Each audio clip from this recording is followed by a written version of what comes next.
ಯೋಂತಃ ಪ್ರವಿಶ್ಯ ಮಮ ವಾಚಮಿಮಾಂ ಪ್ರಸುಪ್ತಾಂ ಸಂಜೀವಯತ್ಯಖಿಲಶಕ್ತಿಧರಸ್ವಧಾಮ್ನಾ ಅನ್ಯಾಂಶ್ಚ ಹಸ್ತಚರಣಶ್ರವಣತ್ವಗಾದೀನ್ ಪ್ರಾಣಾನ್ನಮೋ ಭಗವತೆ ಪುರುಷಾಯ ತುಭ್ಯಂ.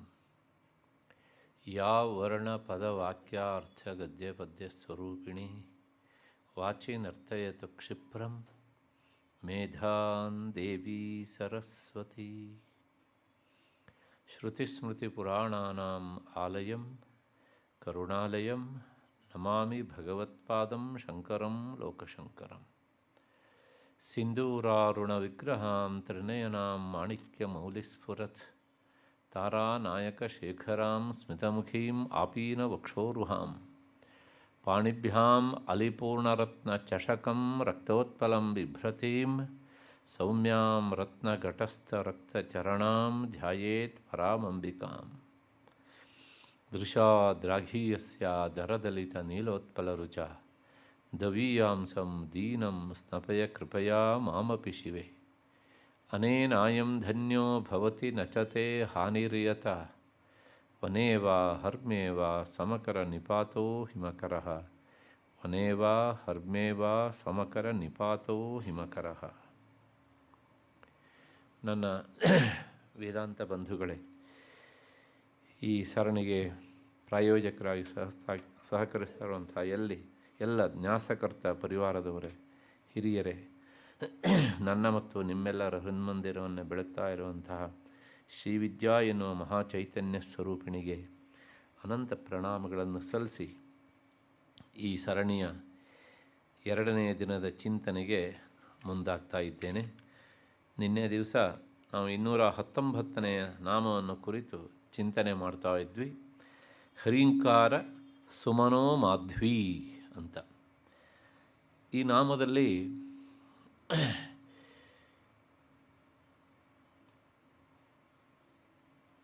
ಹರಿಂಕಾರ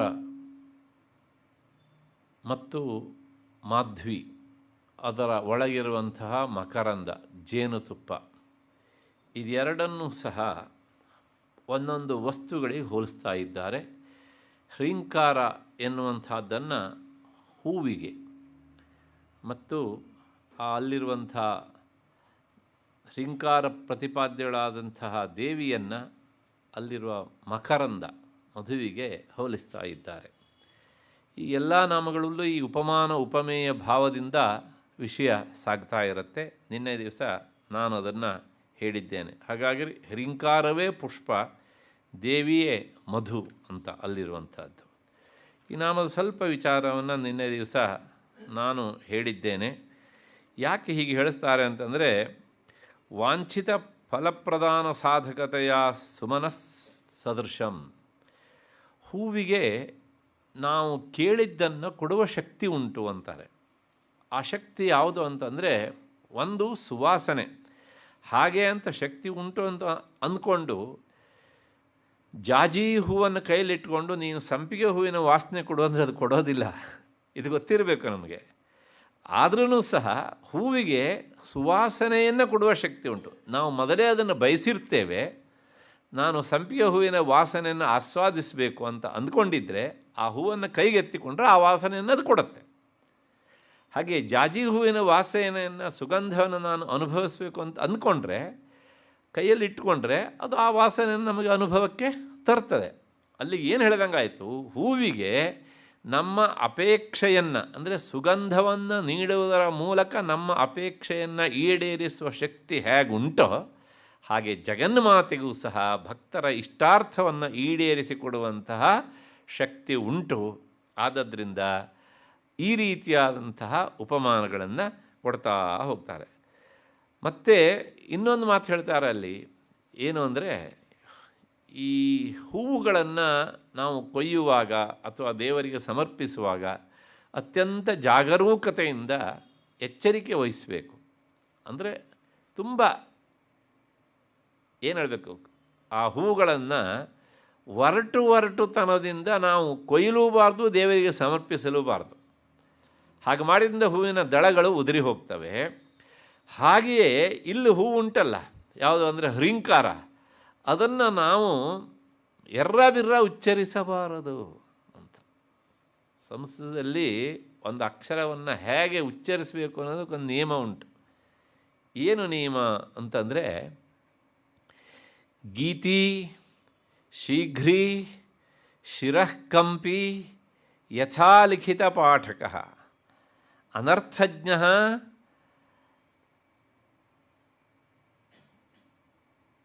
ಈ ಒಂದು 5-6 ಜನ ಬರ್ತಾರೆ ಅಲ್ಲಿ. ಅಲ್ಪಕಂಠಜ್ಞ ಅಂದರೆ ಹೇಳ್ತೇನೆ, ಗೀತಿ ಅಂದರೆ ಎಲ್ಲವನ್ನೂ ಸಹ ಗೀತಮಯವಾಗಿ ಹೇಳೋದು.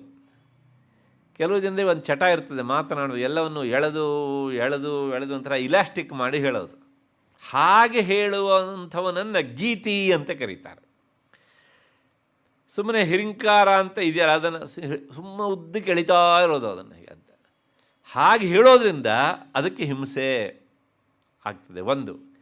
ಮತ್ತು ಶೀಘ್ರಿ, ವಿಪರೀತ ಸ್ಪೀಡಾಗಿ ಹೇಳೋದು, ಅತ್ಯಂತ ವೇಗವಾಗಿ ಜಪ ಮಾಡಬೇಕು ಹ್ರಿಂ ಹ್ರಿಂ ಹ್ರಿಂ ಹ್ರಿಂ ಹ್ರಿಂ ಅಂತ ಅವನು ಎಕ್ಸ್ಲೀಟರ್ ಕೊಟ್ಕೊಂಡೇ ಇರ್ತಾನೆ ಅವನು. ಹಾಗೆ ಹೇಳಿದ್ರಿಂದಲೂ ಸಹ ಅದಕ್ಕೆ ಅಪಚಾರ. ಮತ್ತು ಮೂರನೇವನಿರ್ತಾನೆ, ಅವನು ಏನು ಹೇಳಬೇಕಿದ್ರೂ ಸಹ ಅನಗತ್ಯವಾಗಿ ಕತ್ತನ್ನು ಹಿಂಗೆ ಮಾಡ್ತಾನೆ ಹಿಂಗೆ ಮಾಡ್ತಾನೆ ಹಿಂಗೆ ಮಾಡ್ತಾನೆ, ಏನೇನೋ ಮಾಡ್ತಾ ಇರ್ತಾನೆ. ಶಿರಃಕಂಪಿ, ವಿಪರೀತ ತಲೆಯನ್ನು ಅಲ್ಲಾಡಿಸುವವನು. 3 ಜನ ಆದರು, ಗೀತಿ ಶೀಘ್ರಿ ಶಿರಃಕಂಪಿ ಯಥಾಲಿಖಿತ ಪಾಠಕ. ಆ ಹ್ರಿಂಕಾರವನ್ನು ಯಾರಾದರೂ ತಪ್ಪಾಗಿ ಬರೆದಿದ್ದಿದ್ರೆ ಅದೇ ಸರಿ ಅಂತ ಸ್ವೀಕಾರ ಮಾಡೋವನು. ಅದು ಹ್ರೀಮ್ ಇರಬೇಕು, ಅವನು ಹ್ರಾಮ್ ಇದ್ದರೆ ಹ್ರಾಮ್ ಅಂತಲೇ ಹೇಳ್ತಾನೆ. ಇವನು ತಪ್ಪನ್ನು ತಪ್ಪಾಗಿಯೇ ಓದುವವನು, ಸರಿಪಡಿಸ್ಕೊಳ್ಬೇಕು ಅನ್ನೋಂತಹ ಅಲ್ಪಜ್ಞಾನವೂ ಅವನಿಗಿಲ್ಲ. ಇವನು ಯಥಾಲಿಖಿತ ಪಾಠಕ. ಮತ್ತು ಅನರ್ಥಜ್ಞ, ಅದರ ಅರ್ಥವನ್ನು ತಿಳಿಯದೇ ಓದುವವನು, ಪಠಿಸುವವನು. ಇವನು ಸಹ ಅಲ್ಲಿ 5 ಆಯಿತು. ಅಲ್ಪಕಂಠಜ್ಞ, ಯಾವುದನ್ನು ಗಟ್ಟಿಯಾಗಿ ಹೇಳಬೇಕೋ ಗಟ್ಟಿಯಾಗಿ ಹೇಳಬೇಕು, ಯಾವುದನ್ನು ಮೆತ್ತಿಗೆ ಹೇಳಬೇಕು ಮೆತ್ತಿಗೆ ಹೇಳಬೇಕು. ಕೆಲವು ಜನರಿಗೆ ನೋಡಿ, ಶಬ್ದ ಕಂಠದಿಂದ ಬರೋದೇ ಇಲ್ಲ ಅವರಿಗೆ, ಅದರೊಳಗೇ ಮೇ ಮೇ ಮೇ ಮೇ ಅಂತಾರೆ ಹೀಗೆ ಅಂತ. ಈ 6 ಜನ ಇವರು ಪಾಠಕ್ಕೆ ಜಪಕ್ಕೆ ನಾಲಾಯಕ್ ಅಂತ. ಸಂಸ್ಕೃತ ಸಾಹಿತ್ಯ ಬಹಳ ಸ್ಪಷ್ಟವಾಗಿ ಹೇಳುತ್ತೆ ಅದನ್ನು. ಎಲ್ಲರನ್ನೂ ತಗೊಂಡು ಅಲ್ಲಿ ಕೂರಿಸೋದಿಲ್ಲ. ಈ ಎಲ್ಲ ಅರ್ಹತೆ ಉಂಟು ಅಂದರೆ ನೀನು ಎಲ್ಲವನ್ನು ಗೀತಮಯವಾಗಿ ಹೇಳಬಾರ್ದು, ತಲೆಯನ್ನು ಅಲ್ಲಾಡಿಸದೇ ಹೇಳಬೇಕು ಕೆಲವುದಕ್ಕೆಲ್ಲ. ಏಕೆಂದರೆ ವಿಶೇಷವಾಗಿ ವೇದಗಳನ್ನು ಹೇಳಬೇಕಿದ್ರೆ ಸ್ವರ ಮೇಲೆ ಕೆಳಗೆ ಇರುತ್ತೆ. ಹಾಗೆ ಹೇಳಬೇಕಿದ್ರೆ ಆ ಸ್ವರ ನಿನ್ನ ಉಚ್ಚಾರಣೆಯಲ್ಲಿ ಮೇಲೆ ಕೆಳಗೆ ಆಗಬೇಕು, ನಿನ್ನ ಕತ್ತು ಅಲ್ಲಾಡೋದಲ್ಲ. ಎಲ್ಲವನ್ನೂ ವಿಪರೀತವಾಗಿ ವೇಗವಾಗಿ ಹೇಳುವವನು ಸಹ ಅವನು ಪಾಠಕ್ಕೆ ನಾಲಾಯಕ್. ಅನರ್ಥಜ್ಞ, ಅರ್ಥ ಮಾಡಿಕೊಳ್ಳದೆ ಹೇಳುವವನು ನಾಲಾಯಕ್. ಅಲ್ಪಕಂಠಜ್ಞ, ಕತ್ತನ್ನು ಅಂದರೆ ಕಂಠವನ್ನು ಸರಿಯಾಗಿ ತೆರೆದು ಹೇಳಬೇಕು, ಹಾಗೆ ಹೇಳದೇ ಇದ್ದರೆ ಅವನು ಸಹ ನಾಲಾಯಕ್. ಹಾಗಾಗಿ ಈ ಎಲ್ಲವೂ ಸಹ ಪಾಠಕ್ಕೆ ಇರುವಂಥ ಅರ್ಹತೆಯನ್ನು ಹೇಳುತ್ತೆ ಒಂದು. ಇನ್ನೊಂದುಂಟು, ವ್ಯಾಘ್ರೀ ಯಥಾ ಹರೇತ್ ಪುತ್ರಾನ್ ದೌಷ್ಟ್ರಾಭ್ಯಾಂ ನಚ ಹಿಂಸಯೇತ್ ಅಂತ ಒಂದು ಮಾತು. ಹುಲಿ ಅಥವಾ ನಿಮಗೆ ಸುಲಭವಾಗಿ ಅರ್ಥ ಆಗಬೇಕು ಅಂದರೆ ಬೆಕ್ಕು, ಅದಕ್ಕೇನು ತನ್ನ ಮರಿಯನ್ನು ಎತ್ಕೊಂಡು ಹೋಗಿ ಒಂದು ಕಡೆಗೆ ಇಡೋದಕ್ಕೆ ನಮ್ಮ ಕೈ ಇಲ್ಲ. ಅದೇನು ಮಾಡುತ್ತೆ, ತನ್ನ ಬಾಯಿಂದಲೇ ಕಚ್ಕೊಂಡು ಹೋಗುತ್ತೆ. ಆದರೆ ಆ ತಾಯಿ ಅದನ್ನು ಕಚ್ಕೊಂಡು ಹೋಗುವಾಗ ಮರಿಗೆ ಒಂದು ಚೂರೂ ಸಹ ನೋವಾಗುವುದಿಲ್ಲ. ನೋವಾಗಿದ್ರೆ ಆ ಮರಿಗಳು ಕಿರ್ತಿದ್ವು ಅಲ್ವಾ. ಆ ಮರಿಗಳು ನೋಡಬೇಕು, ತಾಯಿ ಎತ್ಕೊಂಡು ಹೋಗಬೇಕಿದ್ರೆ ಮೊದಲೇ ಸಿಗ್ನಲ್ ಕೊಟ್ಟಿರುತ್ತೆ, ಕಿರ್ಚಬೇಡ ಮತ್ತೆ, ಯಾಕೆಂದರೆ ನಾಯಿಗೆ ಬಂದು ಅಡ್ಸ್ಕೊಂಡು ಬಿಟ್ರೆ ನಾನು ನಿನ್ನನ್ನು ಇಲ್ಲೇ ಬಿಡಬೇಕಾಗುತ್ತೆ, ಸೈಲೆಂಟಾಗಿ ಇದ್ಬಿಡು ಅನ್ನೋ ತರಹ. ಹಾಗೆ ಆ ಮರಿಗಳನ್ನು ತನ್ನ ಕೋರೆ ಹಲ್ಲುಗಳಿಂದ ಎತ್ಕೊಂಡು ಹೋದ್ರೂ ಸಹ ಒಂದು ಚೂರು ಸಹ ಹಿಂಸೆ ಆಗದೆ ಇರುವ ಹಾಗೆ ಅವುಗಳನ್ನು ಎತ್ಕೊಂಡು ಹೋಗುತ್ತೆ. ವ್ಯಾಘ್ರೀ ಯಥಾ ಹರೇತ್ ಪುತ್ರಾನ್ ದೌಷ್ಟ್ರಾಭ್ಯಾಂ ಅಂತ ಅಂದರೆ ಹುಲಿ ಅಂತ ಉದಾಹರಣೆ ಕೊಡ್ತಾರೆ. ನಾನು ಸುಲಭವಾಗಿ ಅರ್ಥ ಆಗಲಿ ಅಂತ ಬೆಕ್ಕಿನ ಉದಾಹರಣೆ ಕೊಡ್ತಾ ಇದ್ದೇನೆ. ಹಾಗೆ ಅಂತ ಬಾಯಿಂದಲೇ ಅದುಗಳನ್ನು ಆ ಮರಿಗಳನ್ನು ಕಚ್ಕೊಂಡು ಹೋಗ್ತಾ ಉಂಟು ಅದು. ಆದರೆ ಅವುಗಳಿಗೆ ಹಿಂಸೆ ಆಯಿತಾ? ಹಿಂಸೆ ಆಗಲಿಲ್ಲ. ಹಾಗೆ ಅಂತ ಬಾಯಿಂದ ಕಚ್ಚಿಕೊಂಡು ಹೋಗದೇ ಇದ್ದರೆ ಬೇರೆ ದಾರಿ ಇಲ್ಲ. ಅದಕ್ಕೆ ಬಾಯಿಂದಲೇ ಕಚ್ಚಿಕೊಂಡು ಹೋಗಬೇಕು, ಆದರೆ ಅದಕ್ಕೆ ಹಿಂಸೆ ಆಗಬಾರದು. ಹಾಗೆ ಶಬ್ದಗಳನ್ನು ಬಾಯಿಂದಲೇ ಉಚ್ಚರಿಸಬೇಕು, ಆದರೆ ಶಬ್ದಗಳಿಗೆ ಹಿಂಸೆ ಆಗಬಾರದು. ಹಾಗೆ ಹಿರಿಂಕಾರ ಎನ್ನುವಂತಹ ಈ ಬೀಜಾಕ್ಷರವನ್ನು ನಾವು ಬಾಯಿಂದಲೇ ಉಚ್ಚರಿಸಬೇಕು ಅನ್ನೋದು ಸತ್ಯ. ಆದರೆ ಉಚ್ಚರಿಸುವಾಗ ಆ ಬೀಜಾಕ್ಷರವನ್ನು ಅತ್ಯಂತ ಮೃದುವಾಗಿ ಉಚ್ಚರಿಸಬೇಕು. ಕೆಲವು ಜನ ನೋಡಿ, ಅವರು ಉಚ್ಚಾರ ಮಾಡಬೇಕಿದ್ರೆ ಈ ಎರಡು ಒಸಡನ್ನು ಕಚ್ಕೊಂಡೇ ಇರ್ತಾರೆ. ಆ ತರಹ ಅಲ್ಲ ಅಂತ. ಹೀಗೆ ಆ ಉಚ್ಚಾರ ಮಾಡುವಾಗ ಅತ್ಯಂತ ಮೃದುವಾಗಿ ಅಕ್ಷರವನ್ನು, ಬೀಜಾಕ್ಷರವನ್ನು ಉಚ್ಚರಿಸಬೇಕು ಅಂತ. ಹಾಗಾಗಿ ಅದಕ್ಕೆ ಹೂವಿನ ಸಾಮ್ಯತೆ ಅಂತ ಹೇಳ್ತಾರೆ. ತಥಾ ಹ್ರೀಂಕಾರ ಅಪಿ ಉಪಾಸನಾ ವೇಲಾಯಾಮ್. ಯಾಕೆ ಅದನ್ನು ಉಪಾಸನೆ ಮಾಡುವಾಗ ಇಷ್ಟು ಮೃದುವಾಗಿ ಹೇಳಬೇಕು ಅಂದರೆ, ಅದು ಪರಬ್ರಹ್ಮ ಸ್ವರೂಪವಾದದ್ದು. ನಮ್ಮ ಆರಾಧ್ಯ ದೈವ ಪರಬ್ರಹ್ಮ ಅಥವಾ ಪರಬ್ರಹ್ಮ ಸ್ವರೂಪಿಣಿಯಾದ ದೇವಿ ಅಂತ ಆದಮೇಲೆ ಈ ಅಕ್ಷರಕ್ಕೆ ಹಿಂಸೆ ಆಗುವ ಹಾಗೆ ನಾವು ಉಚ್ಚರಿಸಿದರೆ ಅಕ್ಷರದಿಂದ ಬೋಧಿತಳಾದಂತಹ ಅಥವಾ ಬೋಧಿತವಾದ ತತ್ವಕ್ಕೂ ಸಹ ಏನಾಗುತ್ತೆ, ಹಿಂಸೆಯೇ ಆಗುತ್ತದೆ. ಯಾಕೆಂದರೆ ಅದು ಎರಡಕ್ಕೂ ಭೇದ ಇಲ್ಲ, ಅಭೇದ. ಆದ್ದರಿಂದ ಅಕ್ಷರವನ್ನು ಅತ್ಯಂತ ಮೃದುವಾಗಿ ಉಚ್ಚರಿಸಬೇಕು. ಪ್ರಯತ್ನಪೂರ್ವಕಂ ಏಕಾಗ್ರ ಮನಸ, ಸಾಧ್ಯವಾದಷ್ಟು ಏಕಾಗ್ರತೆಯಿಂದ ಹೇಳಬೇಕು. ಯಾಕೆ ಅಂದರೆ ದೇವತಾ ಭಿನ್ನತ್ವೇನ ಧ್ಯಾತವ್ಯ. ಆ ಅಕ್ಷರ ಬೇರೆಯಲ್ಲ, ಆ ಅಕ್ಷರದಿಂದ ಹೇಳಲ್ಪಡುವಂತಹ ಜಗನ್ಮಾತೆ ಬೇರೆಯಲ್ಲ. ಹಾಗಾಗಿ ನಾನು ಈ ಅಕ್ಷರವನ್ನು ಉಚ್ಚಾರಣೆ ಮಾಡುವುದರಿಂದ ನನ್ನ ನಾಲಿಗೆಯಲ್ಲಿ ಜಗನ್ಮಾತೆಗೆ ಆಶ್ರಯವನ್ನು ಕೊಟ್ಟಿದ್ದೇನೆ ಅಂತ ಭಾವಿಸಿಕೊಂಡು ಉಚ್ಚಾರ ಮಾಡಬೇಕು. ನನ್ನ ನಾಲಿಗೆಯಲ್ಲಿ ಅವಳು ಇದ್ದಾಳೆ ಅಂತ ಆದಮೇಲೆ ನನ್ನ ಉಚ್ಚಾರಣೆಯಿಂದ ಅವಳಿಗೆ ಏನಾಗಬಾರ್ದು, ಹಿಂಸೆ ಆಗಬಾರದು.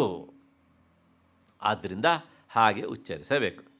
ಇದು ಎರಡನೇ ಅಂಶ. ಮೂರನೇ, ತಥಾಚ ವಾಯುವಾದಿನ ಶುಷ್ಕಾಣಿ ಪುಷ್ಪಾಣಿ ನಿರ್ಮಧುತ್ವೇನ ಫಲಾನಿ ಅಜನಯಿತ್ವಾ ಪರಿಪತಂತಿ ಫಲಜನಕಶಕ್ತೇ ಅಭಾವೇನ.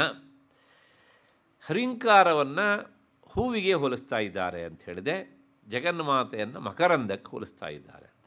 ಈಗ ಮೂರನೇ ಒಂದು ದೃಷ್ಟಾಂತವನ್ನು ಕೊಡ್ತಾರೆ. ಹೂವಿನಲ್ಲಿ ಮಕರಂದ ಆಗುವ ಶಕ್ತಿ ಸಹಜವಾಗಿ ಉಂಟು, ನೋ ಡೌಟ್ ಎಟ್ ಆಲ್. ಕೆಲವು ಹೂವಿನಲ್ಲಿ ಹೆಚ್ಚು, ಕೆಲವು ಹೂವಿನಲ್ಲಿ ಕಡಿಮೆ. ಆದರೆ ಹೂವು ಬಾಡಿ ಹೋದರೆ ಅದರೊಳಗೆ ಮಕರಂದ ಇದ್ದಿದ್ದು ಏನಾಗುತ್ತೆ, ಅದು ಸ್ವರಗಿ ಹೋಗುತ್ತೆ, ಒಣಗಿ ಹೋಗುತ್ತೆ. ಹೌದು ತಾನೆ?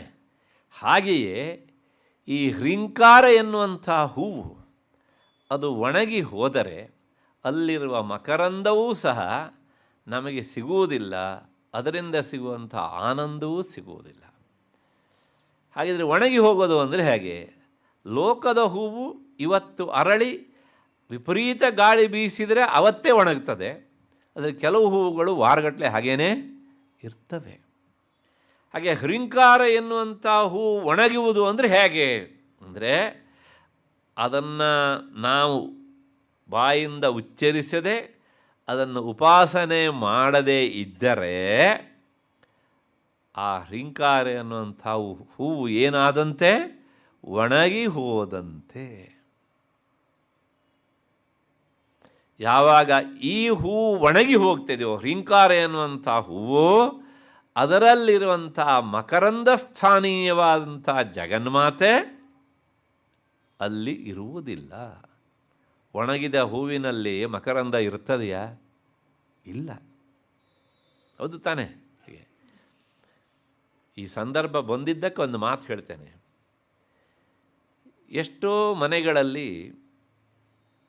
ತುಂಬ ಸಾಧನೆ ಮಾಡಿದಂಥ ಹಿರಿಯರಿರ್ತಾರೆ. ಅಲ್ಲಿ ಕೆಲವು ಯಂತ್ರಗಳನ್ನೆಲ್ಲ ಇಟ್ಟವರು ಆರಾಧನೆ ಮಾಡಿರ್ತಾರೆ. ಉದಾಹರಣೆಗೆ ಶ್ರೀಚಕ್ರ ಅಂತಲೇ ಅಂದ್ಕೊಳ್ಳಿ. ಅವರ ಅಜ್ಜನೋ ಮುತ್ತಜ್ಜನೋ ಯಾರೋ ಸಾಕಷ್ಟು ಆ ಶ್ರೀವಿದ್ಯೆ ಉಪಾಸನೆಯನ್ನು ಮಾಡಿ ಅದರಿಂದ ಸಾಕಷ್ಟು ಫಲವನ್ನು ಪಡೆದಿರ್ತಾರೆ. ಆದರೆ ಮಕ್ಕಳ ಕಾಲಕ್ಕೆ, ಮೊಮ್ಮಕ್ಕಳ ಕಾಲಕ್ಕೆ ಬರುವಾಗ ಅಲ್ಲಿ ಆ ಶ್ರೀಚಕ್ರ ಉಂಟು. ಆದರೆ ಅವರು ಇರುವಾಗ ಏನೆಲ್ಲ ಆಧ್ಯಾತ್ಮಿಕವಾದ ಶಾಂತಿ, ಸಮಾಧಾನ, ನೆಮ್ಮದಿ, ಸಂಪತ್ತು ಎಲ್ಲ ನೆಲೆ ನಿಂತಿತ್ತೋ, ಈಗ ಅದು ಯಾವುದೂ ಅಲ್ಲಿ ಇರುವುದಿಲ್ಲ. ಯಾಕೆ ಕೇಳಿದರೆ ಆ ಶ್ರೀಚಕ್ರ ಯಂತ್ರ ಎನ್ನುವುದಲ್ಲಿ ಏನಾಗಿದೆ, ಅದು ಒಣಗಿ ಹೋಗಿದೆ. ಯಾಕೆ ಒಣಗಿ ಹೋಗಿದೆ? ಅದಕ್ಕೆ ಉಪಾಸನಾ ರೂಪವಾದಂಥ ಜಲ ಇಲ್ಲ. ಹಾಗಾಗಿ ಗಾಳಿ ಬೀಸಿದಾಗ ಹೂ ಒಣಗಿ ಹೋಗುವ ಹಾಗೆ ಇಲ್ಲಿ ಅನುಪಾಸನೆ ಎನ್ನುವಂಥ ಗಾಳಿ ಬೀಸಿದಾಗ ಆ ಚಕ್ರ ಒಣಗಿ ಶಕ್ತಿಹೀನವಾಗಿ ಬಿಡ್ತದೆ. ಅದು ಯಾವಾಗ ಕಳಾಹೀನವಾಗ್ತದೆಯೋ, ಶಕ್ತಿಹೀನವಾಗ್ತದೆಯೋ, ಅಲ್ಲಿ ಜಗನ್ಮಾತೆ ವಾಸ ಮಾಡುವುದಿಲ್ಲ.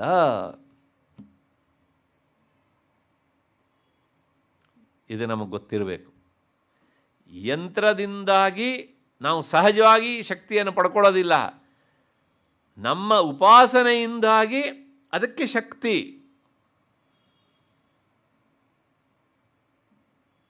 ಅದೊಂದು ಮಾಧ್ಯಮ. ಆವಾಗ ಸಂಸ್ಕೃತದಲ್ಲಿ ಒಂದು ಮಾತುಂಟು, ಅರ್ಚಕಸ್ಯ ಪ್ರಭಾವೇಣ ಶಿಲಾಭವತಿ ಶಂಕರಃ. ಒಬ್ಬ ತುಂಬ ನಿಷ್ಠನಾದ ಉಪಾಸಕನಾದಂತಹ ಅಧ್ಯಯನ ಅಧ್ಯಾಪನ ನಿರತನಾಗಿ ಜಪ ಮತ್ತು ಉಪಾಸನೆಗಳನ್ನು ಮಾಡುವಂತಹ ಅರ್ಚಕನಿದ್ದರೆ ಅವನು ಪೂಜಿಸುವಂತಹ ವಿಗ್ರಹದಲ್ಲಿ ವಿಶೇಷವಾದಂತಹ ಶಕ್ತಿ ಕಳೆ ಕಟ್ತದೆ.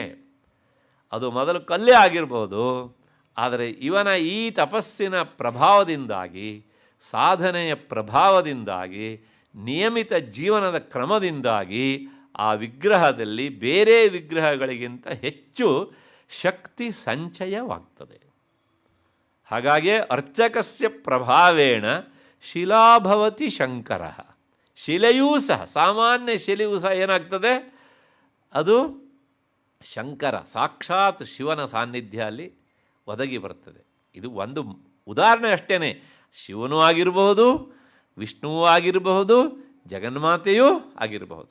ಏನಿದ್ರೂ ಸಹ ಅಲ್ಲಿರುವಂಥ ಅರ್ಚಕ ಏನಾಗಿರಬೇಕು, ಅವನು ತಪೋನಿಷ್ಠನಾಗಿರಬೇಕು. ತಪ್ಪು ತಿಳ್ಕೊಳ್ಬೇಡಿ.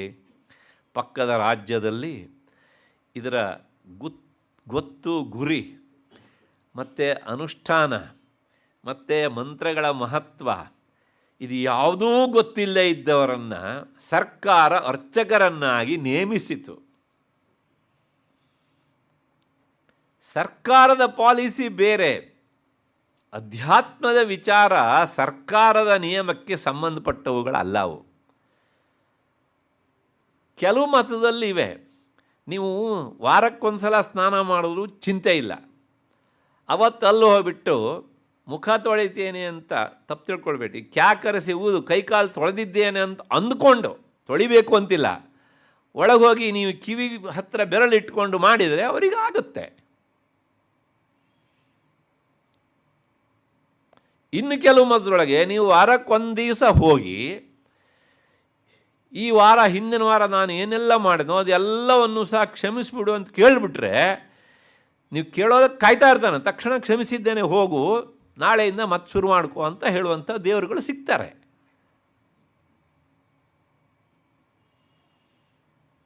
ಆದರೆ ವೈದಿಕ ಪರಂಪರೆಯ ಹಿನ್ನೆಲೆಯಲ್ಲಿ ಬಂದಂತಹ ಹಿಂದೂ ಧರ್ಮದಲ್ಲಿ ಇದಕ್ಕೆ ಅವಕಾಶ ಇಲ್ಲ. ಏನಿದ್ರೂ ಸಹ ನಮಗೆ ಬಾಹ್ಯ ಶುದ್ಧಿಯೂ ಬೇಕು, ಅಂತರಂಗ ಶುದ್ಧಿಯೂ ಬೇಕು. ಹೀಗೆ ಸರ್ಕಾರ ನೇಮಿಸುವಂಥವ್ರನ್ನ ನೀವು ಅಂತರಂಗ ಶುದ್ಧಿಯಿಂದ ಇರುವಂತಂದರೆ ಅವನು ಸರ್ಕಾರದ ಕೆಲಸವನ್ನು ಗಿಟ್ಟಿಸೋದಕ್ಕೆ ಬರಬೇಕಿದ್ರೇ ಅರ್ಧ ಪಲ್ಯೂಟ್ ಆಗಿರ್ತಾನೆ. ನಾನು ಹೇಳ್ತೀನಿ ಅಂತ ಒಪ್ಕೊಳ್ಬೇಡಿ. ಹೌದು ತಾನೆ? ಇನ್ನು ಅವನೇನು ನಿಷ್ಠೆಯಿಂದ ಮಾಡ್ತಾನೆ? ಹೋಲೆ, ನಿಷ್ಠೆಯಿಂದ ಮಾಡಲಿಕ್ಕೆ ಬೇಕಾದಂಥ ಮೂಲಭೂತವಾದಂಥ ಲೈಸೆನ್ಸೇ ಇರೋದಿಲ್ಲ. ಲೈಸೆನ್ಸ್ ಅಂದರೆ ಸರ್ಕಾರ ಕೊಡೋ ಲೈಸೆನ್ಸ್ ಅಲ್ಲ ನಾನು ಹೇಳ್ತಾ ಇರುವಂಥದ್ದು, ಅನುಷ್ಠಾನಪರವಾದ ಲೈಸೆನ್ಸ್ ಅಲ್ವಾ? ಸರಿ, ಇಂಥವ್ರು ಪೂಜೆ ಮಾಡಿದರೆ ಏನಾಗುತ್ತೆ? ಅದೇ ಶ್ಲೋಕ ಮೊದಲು ಹೇಳಿದ್ನಲ್ಲ, ಅರ್ಚಕಸ್ಯ ಪ್ರಭಾವೇಣ ಶಿಲಾಭವತಿ ಶಂಕರ. ಈಗ ಅದು ರಿವರ್ಸ್, ಅರ್ಚಕಸ್ಯ ಪ್ರಭಾವೇಣ ಶಂಕರೋಪಿ ಶಿಲಾಯತೆ.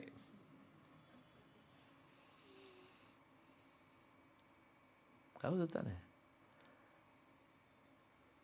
ನೋಡಿ, ನೀವು ಕೆಲವು ಜಾಗಗಳಲ್ಲಿ ಸಮರ್ಥರಾದಂತಹ ಅರ್ಚಕರು ಇದ್ದರೆ ಬಹಳಷ್ಟು ಜನ ಹೋಗ್ತಾರೆ.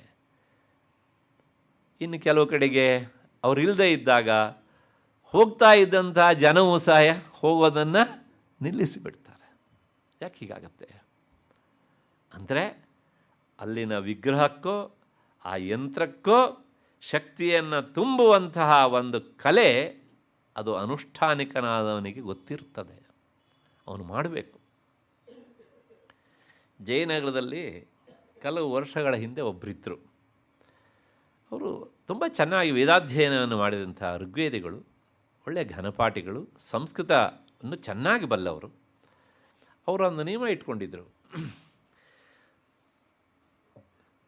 ಬೆಳಗಿನ ಹೊತ್ತು ಯಾರೇ ಬರಲಿ, ಮಧ್ಯಾಹ್ನ ನೀರಾಜನ ಅವರಲ್ಲೇ ಇರೋರು, ಗಣಪತಿ ಗುಡಿ ಅದು, ಅದರ ಮುಂದುಗಡೆ ಅವ್ರು ಕುಳಿತಿರೋರು.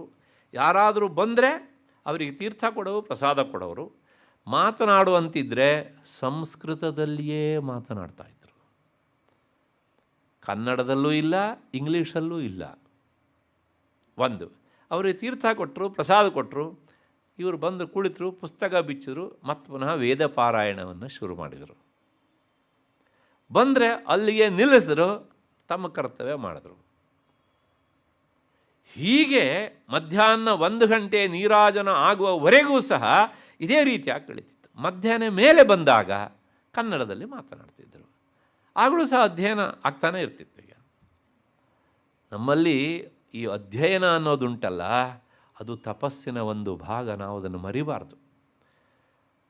ಹಾಗೆ ಮಾಡಿದ್ರಿಂದ ಏನಾಯಿತು ಕೇಳಿದರೆ, ಆ ದೇವಾಲಯಕ್ಕೆ ಜನ ಪುಂಖಾನುಪುಂಖವಾಗಿ ಅವರು ಸಂಸ್ಕೃತ ಹೇಳಿದಾಗ ನಮಗೆ ತಿರುಗಿ ಸಂಸ್ಕೃತದಲ್ಲಿ ಪ್ರತಿಕ್ರಿಯಿಸಲಿಕ್ಕೆ ಬರದೇ ಇದ್ದರೂ ಸಹ, ಇಲ್ಲ ಇವರು ನಮ್ಮ ಪರವಾಗಿ ಪ್ರಾರ್ಥನೆ ಮಾಡಿದರೆ ನಮ್ಮ ಅನಿಸಿಕೆ ಈಡೇರ್ತದೆ. ಅವರು ಭಕ್ತರ ಪ್ರಾರ್ಥನೆಯನ್ನು ಸಹ ಸಂಸ್ಕೃತದಲ್ಲೇ ಮಾಡ್ತಿದ್ದರು ಭಗವಂತನ ಎದುರಿಗೆ. ಇನ್ನೇನ್ರಿ ಬೇಕು ಅಲ್ಲಿ? ಶಕ್ತಿ ಸಂಚಯ ಆಗದೆ ಇರ್ತದೆಯಾ? ಎಲ್ಲಿ ಹುಡುಕ್ತೀರಿ ಇಂಥವ್ರನ್ನ? ಸರ್ಕಾರ ಆರ್ಡರ್ ಕೊಟ್ಟರಲ್ಲ, ಯಾರು ಸಿಗ್ತಾರೆ ಇಂಥವರು? ಹೌದಾ ಅಲ್ವೋ? ವಿಚಾರ ಮಾಡಿ. ಆದ್ದರಿಂದ ಅರ್ಚಕಸ್ಯ ಪ್ರಭಾವೇಣ ಶಿಲಾಭವತಿ ಶಂಕರ. ಅವನೇ ಸರಿ ಇಲ್ಲದಿದ್ದರೆ ಶಂಕರೋಪಿ ಶಿಲಾಯತೆ, ಕಲ್ಲಾಯತೆ ಅಂತ. ಅಷ್ಟೇ. ಹೀಗೆ ಆ ಹ್ರೀಂಕಾರ ಎನ್ನುವುದು ಅದು ಒಣಗಿ ಹೋಗ್ತದೆ ಅಂತದೇ ತ್ರಿಶತಿ ಭಾಷ್ಯ. ಯಾವಾಗ ಒಣಗ್ತದೆ ಕೇಳಿದರೆ, ಅನುಪಾಸನೆ, ಅನಧ್ಯಯನ ಅಂದರೆ ಅಧ್ಯಯನ ರಹಿತತೆ, ತಪಸ್ಸಿನ ಅಭಾವ, ಶೌಚ ಇಂದ್ರಿಯ ನಿಗ್ರಹಾದಿಗಳ ರಾಹಿತ್ಯ, ಇವುಗಳೆಲ್ಲ ಅವನಲ್ಲಿ ಇದ್ದರೆ ಅಂಥ ಅರ್ಚಕನಿಂದ ಪೂಜಿತವಾದಂತಹ ಹ್ರೀಂಕಾರ ಏನಾಗುತ್ತೆ ಅಂದರೆ, ಅದು ಗಾಳಿ ಬೀಸಿ ಹೂ ಒಣಗಿ ಹೋದ ಹಾಗೆ ಈ ಹ್ರೀಂಕಾರ ಅದು ಒಣಗಿ ಹೋಗುತ್ತೆ, ನಿಸ್ಸತ್ವವಾಗತ್ತೆ. ಅಂಥ ಒಣಗಿ ಹೋದಂಥ ಹ್ರೀಂಕಾರದಲ್ಲಿ ಮಕರಂದ ಎನ್ನುವಂಥ ಮಧು, ಮಾಧ್ವಿ ಅಂತ ಕರೆಸಿಕೊಳ್ಳುವಂಥ ಜಗನ್ಮಾತೆ ಅಲ್ಲಿ ವಾಸ ಮಾಡುವುದಿಲ್ಲ. ಹಾಗಿದ್ರೆ ನೀವು ಜಪಿಸಿದ್ರೆ ಏನಾಗುತ್ತೆ? ಬರೀ ಎಲ್ಲ ಅಕ್ಷರದಂತೆ ಅದೊಂದು ಅಕ್ಷರ ಅಷ್ಟೇ. ಹೀಗೆ ಆಗಿಬಿಡ್ತದೆ. ಆದ್ದರಿಂದ ಅದನ್ನೇ ಹೇಳ್ತಾರೆ ಅವರು, ಪುಷ್ಪರಸಶ್ಚ ಪರಿಪತಂತಿ. ಯಾವಾಗ ಈ ಗಾಳಿಗೆ ಒಣಗತ್ತೋ ಹೂವು, ಅದರ ದಳಗಳೆಲ್ಲ ಉದುರಿ ಹೋಗ್ತವೆ. ಹಾಗೆಯೇ ಅನುಪಾಸಿತವಾದಂಥ ಹ್ರೀಂಕಾರದ ಶಕ್ತಿ ಹ್ರಾಸವಾಗಿ ಹೋಗಿಬಿಡುತ್ತದೆ ಅನ್ನೋದನ್ನು ಉದುರಿ ಹೋಗುತ್ತೆ ಅಂತ ಹೇಳ್ತಾ ಇದ್ದಾರೆ ಹೀಗೆ ಅಂತ. ಒಂದು ಅದರ ಜೊತೆಗೆ ಆ ಹೂವಿನಲ್ಲಿ ಏನಿರಬೇಕು? ಮಕರಂದ ಇರಬೇಕು. ಆ ಮಕರಂದ ಅಂದರೆ ಏನು? ಅದು ರಸ. ರಸ ಅಂದರೆ ಏನು? ಅದು ದ್ರವ. ದ್ರವ ಅನ್ನೋದಕ್ಕೆ ಅರ್ಥ ಏನು ರೀ? ಅದು ನೀರು. ಹೌದು ತಾನೆ? ನೀರು ಅದು ಪೃಥ್ವೀ ತತ್ವಕ್ಕೆ ಕಾರಣ. ಇದೆಲ್ಲ ವೇದಾಂತ ಹಿನ್ನೆಲೆ. ಆತ್ಮನ ಆಕಾಶ ಸಂಭೂತಃ, ಆಕಾಶಾದ್ವಾಯು, ವಾಯೋರಗ್ನಿ, ಅಗ್ನೇಯರಾಪಃ, ಆಪಃ ನೀರು, ಅದ್ಭ್ಯ ಪೃಥಿವೀ. ಅಂದರೆ ಮಣ್ಣಿಗೆ ಪೃಥ್ವೀ ತತ್ವಕ್ಕೆ ಕಾರಣ ಯಾವುದು? ನೀರು, ಜಲತತ್ವ. ಹೌದು ತಾನೆ? ಹಾಗೆ ರಸ ಅಂದರೆ ಏನು ಅಂದರೆ ಅದು ಕೇವಲ ಜಲತತ್ವ. ಹಾಗಾಗಿ ಮಕರಂದ ಅದು ಜಲಸ್ವರೂಪ. ಅದಕ್ಕೆ ಯಾರು ಸ್ವೀಕಾರ ಮಾಡ್ತಾರೋ ಅವರಿಗೆ ಸಂತೋಷ ರೂಪವಾದ ಫಲ ಕೊಡುವ ಶಕ್ತಿ ಉಂಟು. ಆದರೆ ಈ ಒಣಗಿದ ಹೂವಿನಲ್ಲಿರುವಂಥ ಮಕರಂದವೇ ಇಲ್ಲದೇ ಇದ್ದಾಗ, ಮಕರಂದ ಇಲ್ಲದೇ ಇದ್ದಾಗ ಒಣಗಿದ ಹೂವಿನಲ್ಲಿ ಅದು ಏನು ಫಲ ಕೊಡ್ತದೆ ಉಪಾಸಕರಿಗೆ? ಏನೂ ಫಲವನ್ನು ಕೊಡುವುದಿಲ್ಲ. ಆದರೆ ಮಕರಂದಕ್ಕೆ ನಿಜವಾಗಿಯೂ ಸಹ ಫಲ ಕೊಡುವ ಶಕ್ತಿ ಉಂಟು. ಯಾಕೆ ಕೇಳಿದರೆ, ಆ ರಸದಿಂದ ಉತ್ಪನ್ನವಾದ ಭೂಮಿಯಲ್ಲಿ ನೀವು ಏನನ್ನೇ ಬಿತ್ತಿದ್ರೂ ಸಹ ಅದು ಗಿಡವಾಗಿ ಹೂವಾಗಿ ಫಲವನ್ನು ಕೊಡ್ತದೆ, ಹೌದು ತಾನೆ? ಹಾಗೆಯೇ ಮಕರಂದ ಅಂದರೆ ಜಗನ್ಮಾತೆ, ಅವಳು ಫಲ ಕೊಡುವ ಶಕ್ತಿ ಸಂಪನ್ನಳು. ಆದರೆ ಅದಕ್ಕೆ ಆಶ್ರಯವಾದಂಥ ಹೂವಿನ ರಕ್ಕೆ ಉದುರಿ ಹೋದರೆ, ಒಣಗಿ ಹೋದರೆ, ಅಲ್ಲಿ ಮಕರಂದ ಇಲ್ಲದೇ ಇದ್ಮೇಲೆ ಇಲ್ಲದೇ ಇರುವಂಥ ಮಕರಂದ ಫಲ ಕೊಡಬೇಕು ಅಂದರೆ ಹೇಗೆ ಕೊಡುತ್ತೆ? ಹಾಗಾಗಿ ಜಗನ್ಮಾತೆ ತನ್ನ ಸಾನ್ನಿಧ್ಯವನ್ನು ಅಲ್ಲಿಂದ ಏನು ಮಾಡ್ತಾಳೆ? ಅಪಸರಿಸಿ ಬಿಡ್ತಾಳೆ. ಹಾಗಾಗಿ ಅವಳು ಭಕ್ತರ ಇಷ್ಟಾರ್ಥವನ್ನು, ಭಕ್ತರಲ್ಲ ಸಾಮಾನ್ಯ ಜನರ ಇಷ್ಟಾರ್ಥವನ್ನು ಅವಳು ಈಡೇರಿಸಲಿಕ್ಕೆ ಆಗುವುದಿಲ್ಲ. ಹಿರಿಂಕಾರಸ್ಯಾಪಿ ಸರ್ವಜನಕತಾ ಶಕ್ತಿ ಆದಾಯಕತ್ವ ತದಧಿಷ್ಠಾನ ಸಚ್ಚಿದಾನಂದ ಬ್ರಹ್ಮಸ್ವರೂಪ ಸತಿ ತನ್ಮಂತ್ರ ಪ್ರಾಪ್ತ್ಯ ಯಥೋಕ್ತ ಫಲಹೇತುತೆಯ ತದರ್ಥರೂಪೇಣ ತದ್ವೃತ್ತಿರ್ಭವತೀತಿ. ಹಾಗೆಯೇ ಈ ಎಲ್ಲ ದೃಷ್ಟಾಂತಗಳು ಸಹ ಹ್ರೀಂಕಾರಕ್ಕೂ ಸಹ ಅನ್ವಯಿಸ್ತವೆ.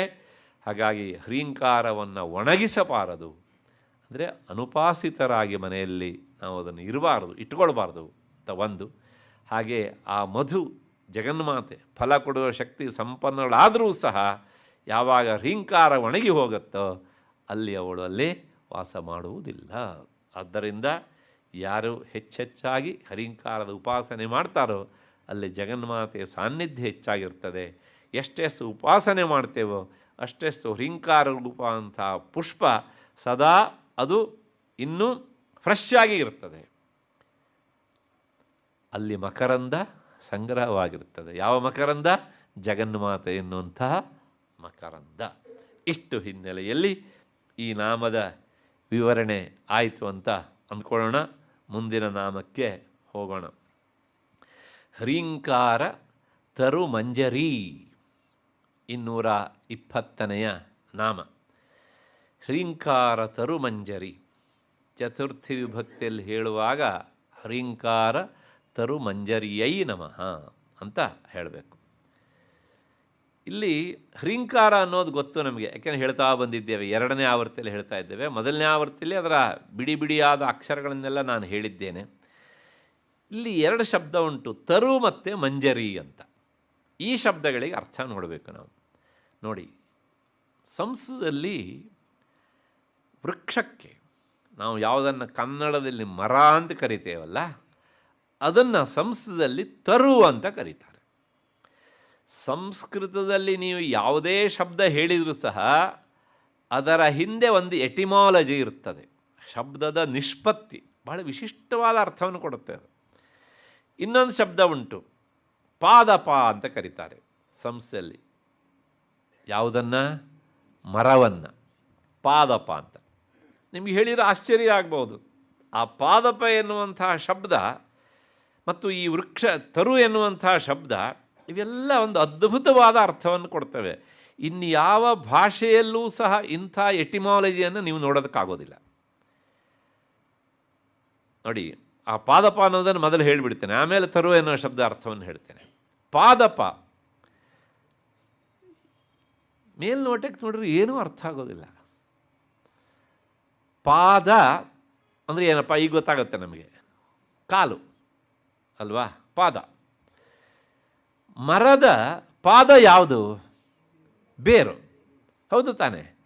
ನೀವು ನೀರನ್ನು ಹಾಕಿದರೆ, ಗೊಬ್ಬರ ಎನ್ನುವ ಆಹಾರವನ್ನು ಹಾಕಿದರೆ ಅದು ಯಾವುದರ ಮೂಲಕ ಸ್ವೀಕಾರ ಮಾಡುತ್ತೆ?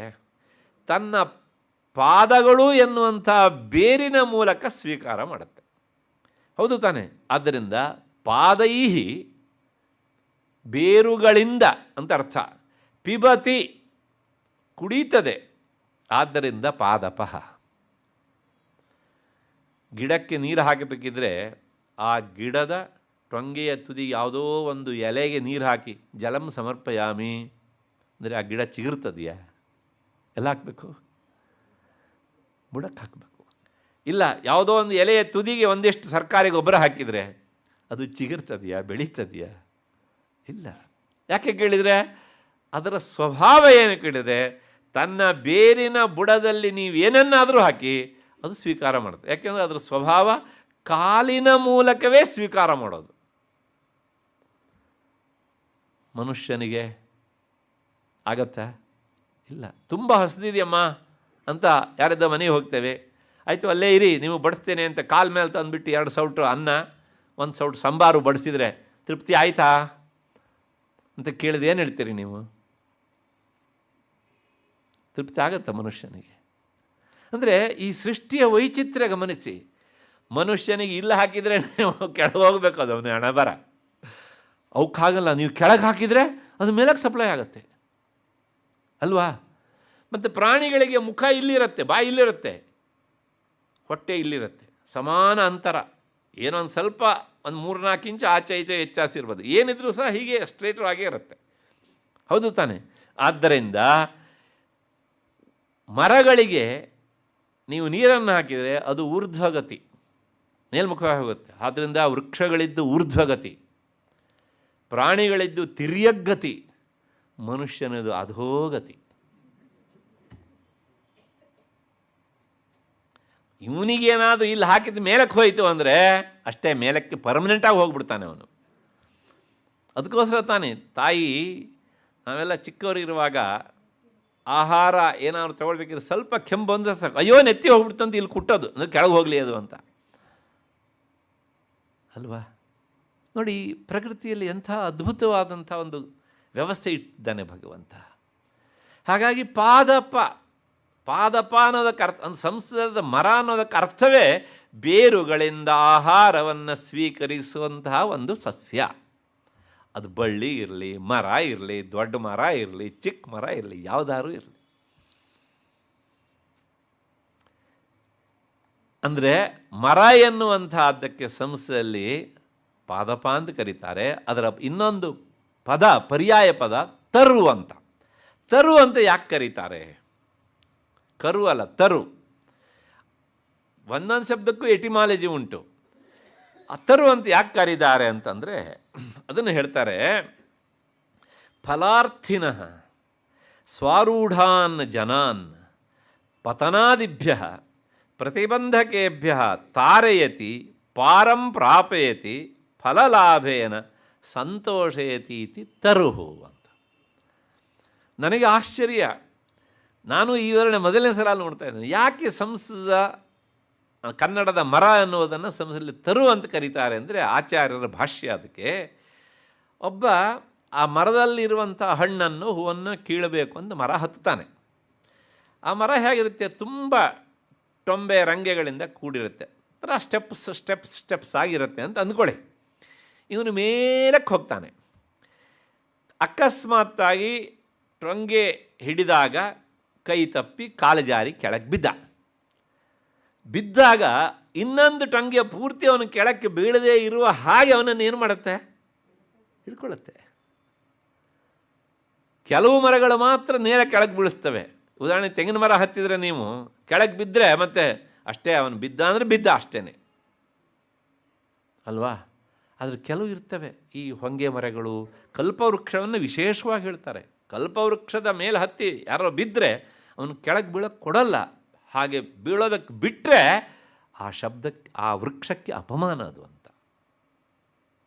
ಯಾಕೆಂದರೆ ಅದರ ಅರ್ಥವೇ ಹೇಳುತ್ತೆ, ಹೀಗೆ ಮೇಲೆ ಹತ್ತಿದವನು ಅಕಸ್ಮಾತ್ ಕಾಲು ಜಾರಿ ಕೈ ತಪ್ಪಿ ಕೆಳಕ್ಕೆ ಬಿದ್ದರೆ ಪತನಾದಿಭ್ಯ, ಪತನ ಅಂದರೆ ಬೀಳುವುದು, ಅದರಿಂದ ಅವನನ್ನು ತಾರಯತಿ, ಇಟ್ ಪ್ರೊಟೆಕ್ಟ್ಸ್.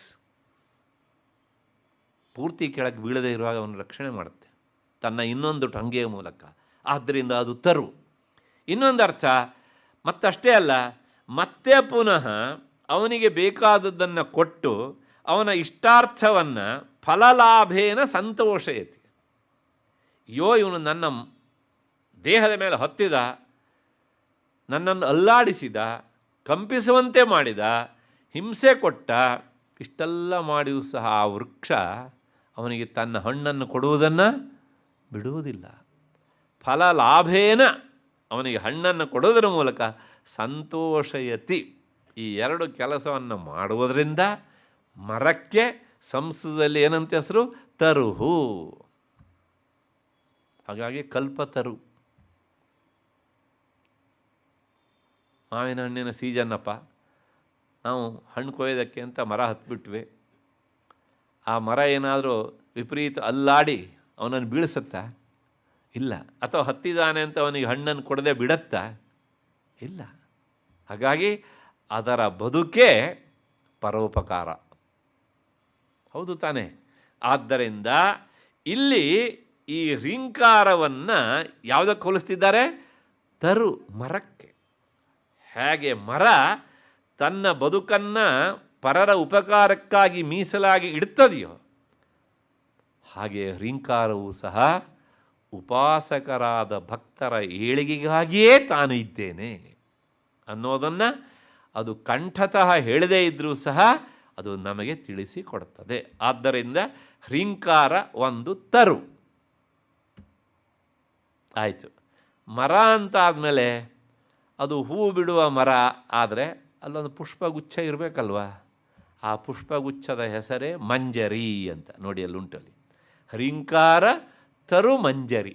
ಮಂಜರಿ ಅಂದರೆ ಈ ಸ್ಟೇಜಿಗೆ ನಾವು ಕೆಲವು ಸಲ ಗೆಸ್ಟ್ ಕೊಡ್ತಾಗ ಅವ್ರು ತಂದು ಒಂದು ಹೂವಿನ ಬಂಚನ್ನು ಕೊಡ್ತೇವಲ್ಲ, ಇವತ್ತು ನಾವು ಕೊಡುವ ಬಂಚಲ್ಲಿ ಅದು ಆರ್ಟಿಫಿಷಿಯಲ್ ಬೇರೆ ಬೇರೆ ಹೂವೆಲ್ಲ ಇರ್ತದೆ. ಅದು ಕೆಲವು ಸಲ ಮರಗಳಲ್ಲಿ ಸಹಜವಾಗಿ ಗೊಂಚಲುಗಳಾಗಿ ಹೂಗಳು ಬಿಡ್ತವೆ ಕೆಲವು ಮರಗಳಲ್ಲಿ. ಆ ಹೂವಿನ ಗೊಂಚಲ ಹೆಸರು ಮಂಜರಿ ಅಂತ. ಎಷ್ಟು ಸುಂದರವಾಗಿಟ್ಟು ನೋಡಿ. ತರುಮಂಜರಿ ಅಂದರೆ ವೃಕ್ಷದ ಗೊಂಚಲು, ಪುಷ್ಪ ಗೊಂಚಲು. ಮತ್ತು ಪುಷ್ಪ ಮಂಜರಿ ಅಂತ ಹೇಳುವ ಅವಶ್ಯಕತೆ ಇಲ್ಲ. ಹಾಗೆ ಹೇಳಿದರೆ ಅದು ರಿಪೀಟೆಡ್, ಪುನರುಕ್ತಿ ಆದ ಹಾಗೆ. ಮಂಜರಿ ಅಂದ್ರೇ ಪುಷ್ಪಗುಚ್ಛ, ಪುಷ್ಪದ ಗೊಂಚಲು ಅಂತ ಅರ್ಥ.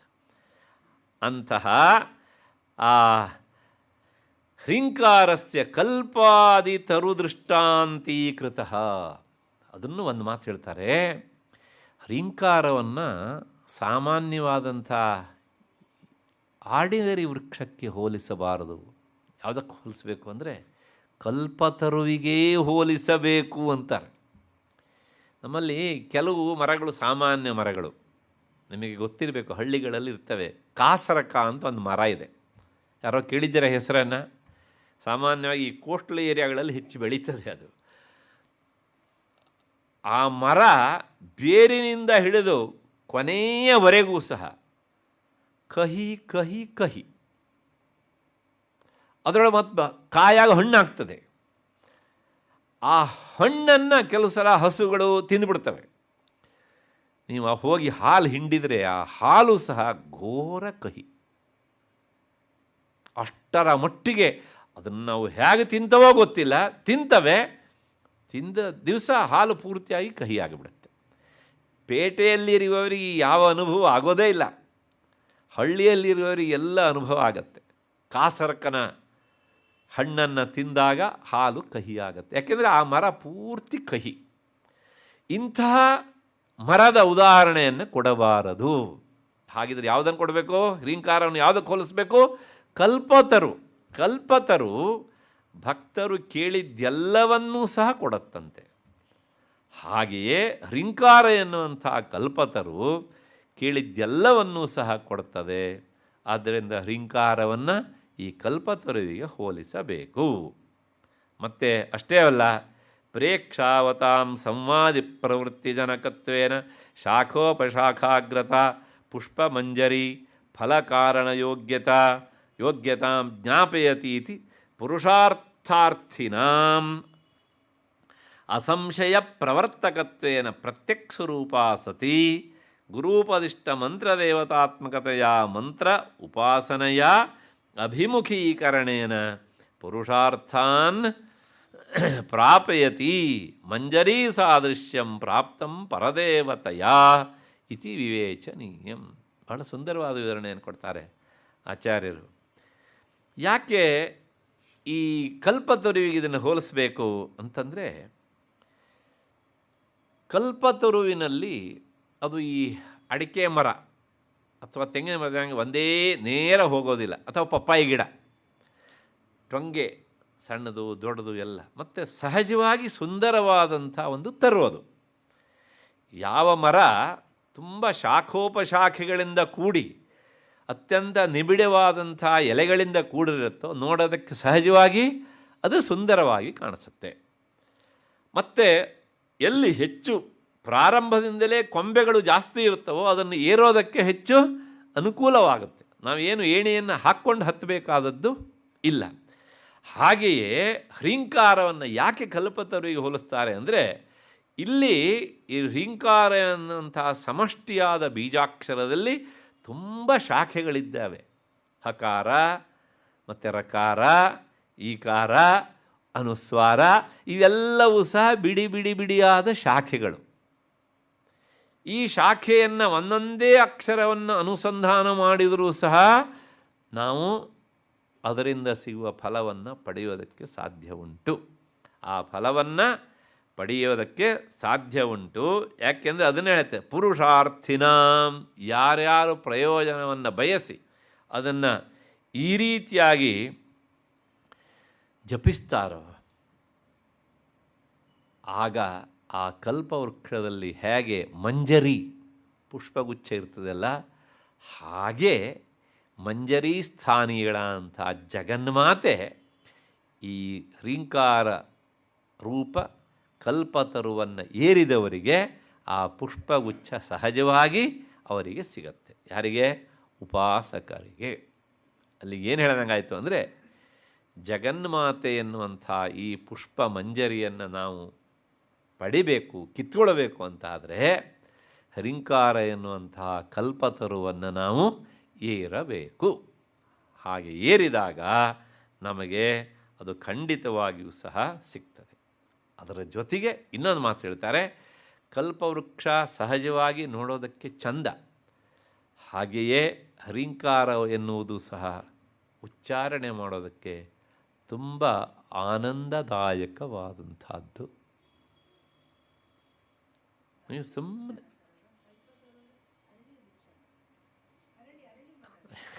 ಇಲ್ಲ, ಅರಳಿ ಬೇರೆ, ಅಶ್ವತ್ಥ ಬೇರೆ. ಕಲ್ಪವೃಕ್ಷ ಅನ್ನೋದನ್ನು ನಾವು ಇವತ್ತು ಕೇವಲ ಗ್ರಂಥಗಳಲ್ಲಿ ನೋಡ್ತೇವೆ. ಆದರೆ ಅದು ವಾಸ್ತವಿಕವಾಗಿ ಹೇಗೆ ಇತ್ತು ಎನ್ನುವಂಥದ್ದು ಕವಿಗಳು ಹೇಳಿದ್ದನ್ನು ನಾವು ಕೇಳಿ ತಿಳ್ಕೊಳ್ಬೇಕೆ ಅಷ್ಟೇ ಹೊರತೂ ಸಹ ಅದನ್ನು ನೋಡಿದವರು ಪ್ರಾಯಶಃ ಇಲ್ಲ. ಅದು ವಿಶೇಷವಾಗಿ ಇಂದ್ರನ ನಂದನವನದಲ್ಲಿರುವಂತಹ ವೃಕ್ಷರಾಜ ಅನ್ನುವಂಥದ್ದು ಅದಕ್ಕೆ ಹೆಸರು.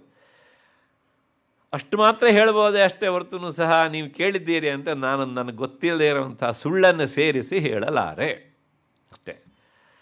ಅಷ್ಟು ಹಿನ್ನೆಲೆಯಲ್ಲಿ ಅದು ಹೀಗೆ ಇರ್ತದೆ ಅಂತ ವರ್ಣನೆ ಮಾಡ್ತಾರೆ. ಹೇಳಿದ್ನಲ್ಲ, ತುಂಬ ಶಾಖೆಗಳು, ಹತ್ತೋದಕ್ಕೆ ತುಂಬ ಅನುಕೂಲ, ಅದರ ಈ ಪುಷ್ಪಗೊಂಚಲು ಅತ್ಯಂತ ಸುಂದರವಾಗಿರ್ತವೆ. ಮತ್ತು ಅಲ್ಲಿ ಹೋಗಿ ನಿಂತರೆ ಏನೋ ಒಂದು ಸಮಾಧಾನವಾಗುತ್ತೆ. ಕೇಳಿದ್ದೆಲ್ಲವನ್ನು ಸಹ ಅದು ಈಡೇರಿಸುತ್ತೆ. ಕೇಳಿದ್ದೆಲ್ಲ ಕೊಡುತ್ತೋ ಬಿಡುತ್ತೋ ಒಂದಂತೂ ಸತ್ಯ, ಬೇಸಿಗೆ ಕಾಲದಲ್ಲಿ ಮರದ ಅಡಿಗೆ ಹೋಗಿ ನಿಂತರೆ ನೆರಳು ಸಮಾಧಾನ ಸಿಗತ್ತೆ ಅಲ್ವಾ. ಹೊಂಗೆ ನೆರಳು ತಾಯಿಯ ಮಡಿಲು ಅಂತ ಈ ಹಳೆ ಮೈಸೂರಿನ ಪ್ರಸಿದ್ಧವಾದ ಗಾದೆ ಉಂಟು. ಸತ್ಯವೂ ಕೂಡ ಅದು ಹೌದು. ಹಾಗಾಗಿ ವೃಕ್ಷ ಮಾಡುವ ಉಪಕಾರವನ್ನು ಮನುಷ್ಯ ಮಾಡೋದಿಲ್ಲರಿ, ಬೇಜಾರು ಮಾಡ್ಕೊಳ್ಬೇಡಿ. ಅವು ತಮ್ಮ ಜನ್ಮದಿಂದ ಹಿಡಿದು ಸತ್ತು ಒಣಗಿ ಹೋದರೂ ಸಹ ಉಪಕಾರ ಮಾಡ್ತವೆ. ಮನುಷ್ಯ ಯಾವ ಹಂತದಲ್ಲೂ ಮಾಡೋದಿಲ್ಲ. ವೃಕ್ಷಗಳು ಒಣಗಿ ಹೋದರೆ ಕೊನೆಯ ಪಕ್ಷ ಉರುಗಲಾಗಿ ನಮಗೆ ಸಹಾಯ ಮಾಡ್ತವೆ. ಮನುಷ್ಯ ಸತ್ರ ಏನು ಉಪಕಾರ ಮಾಡ್ತಾನೆ ರೀ? 3 ದಿವಸ ಆದಮೇಲೆ ಕೊಳೆತು ನಾರ್ತದೆ ಅಲ್ವಾ. ಇದ್ದಾಗಲೂ ಮಾಡೋದಿಲ್ಲ, ಸತ್ತಾಗಲೂ ಮಾಡೋದಿಲ್ಲ ಅಂತ. ಆದರೆ ಮರಗಳು ಹಾಗಲ್ಲ. ಇದ್ದಾಗ ನೀವು ಕಡಿಲಿಕ್ಕೆ ಹೋದ್ರೂ ಸಹ, ಇವನು ನನ್ನನ್ನು ಕಡಿಲಿಕ್ಕೆ ಬಂದ, ಇವನಿಗೆ ನಾನು ನೆರಳನ್ನು ಕೊಡಬಾರ್ದು, ಹೂವನ್ನು ಕೊಡಬಾರ್ದು, ಹಣ್ಣನ್ನು ಕೊಡಬಾರ್ದು ಅಂತ ವಿಚಾರ ಮಾಡುತ್ತದು. ಅವನಿಗೂ ಸಹ ನೆರಳನ್ನು ಕೊಡುತ್ತೆ. ಹೌದು ತಾನೆ? ಎಷ್ಟು ಮಟ್ಟಿಗೆ ಹೇಳಿದೆ ಅದು ಗೊತ್ತು. ತನ್ನ ಕೊಂಬೆಯನ್ನು ಕಡ್ಕೊಂಡು ಹೋಗಿ ಇವನು ಕೊಡಲಿಗೆ ಕಾವನ್ನು ಹಾಕಿ ಅದನ್ನು ಸೇರಿಸಿ ನಾಳೆ ಸಹ ಅದೇ ಕೊಡಲಿಂದ ನನ್ನನ್ನೇ ಕಡಿತಾನೆ. ಆದರೂ ಸಹ ಅದು ತಾನು ಮಾಡುವ ಉಪಕಾರವನ್ನು ನಿಲ್ಲಿಸೋದಿಲ್ಲ. ಮನುಷ್ಯನಿಗೆ ಹೀಗೇನಾದ್ರು ಗೊತ್ತಿದ್ರೆ, ಗೊತ್ತಾಗೋದು ಬೇಡ್ರಿ, ಸಂಶಯ ಬಂದರೂ ಸಾಕು ಅವನ ಬಗ್ಗೆ ಏನೆಲ್ಲ ಮಾತನಾಡೋದಕ್ಕೆ ಶುರು ಮಾಡ್ತಾನೆ ಅಲ್ವಾ. ಸಂಶಯ ಬಂದಿದ್ದರಿಂದ ಅವನ ಬಗ್ಗೆ ಅಷ್ಟೋತ್ತರ ಶತನಾಮ. ಇನ್ನು ಅವನೇ ಎದುರಿಗೆ ಸಿಕ್ಕೇ ಬಿಟ್ಟರೆ ಆ ಸಂದರ್ಭದಲ್ಲಿ ಅವನಿಗೆ ಸಹಸ್ರನಾಮ ಪೂಜೆ ಅಲ್ವಾ. ಆದ್ದರಿಂದ ವೃಕ್ಷಕ್ಕೆ ವೃಕ್ಷಗಳೇ ಸಾಟಿ. ಅದಕ್ಕೋಸ್ಕರ ನಮ್ಮಲ್ಲಿ ಒಂದು ಮಾತುಂಟು, ಏನು ಕೇಳಿದರೆ, ಕೆಲವೆಲ್ಲ ಪರೋಪಕಾರಕ್ಕಾಗಿಯೇ ಇರ್ತವೆ. ನದಿಗಳು ಎಲ್ಲೋ ಗುಡ್ಡದಲ್ಲಿ ಹುಟ್ಟುತ್ತವೆ, ಕೆಳಕ್ಕೆ ಧುಮುಕ್ತವೆ, ಬಂಡೆ ಮೇಲೆ ಬೀಳ್ತವೆ, ಅಪ್ಪಳಿಸ್ತವೆ, ನೋವಾಗತ್ತೆ. ಅಲ್ಲಿ ಕೆಳಗೆ ಬೀರುವಾಗ ಮುಳ್ಳು ಕಲ್ಲು ಎಲ್ಲ ಇರುತ್ತದೆ.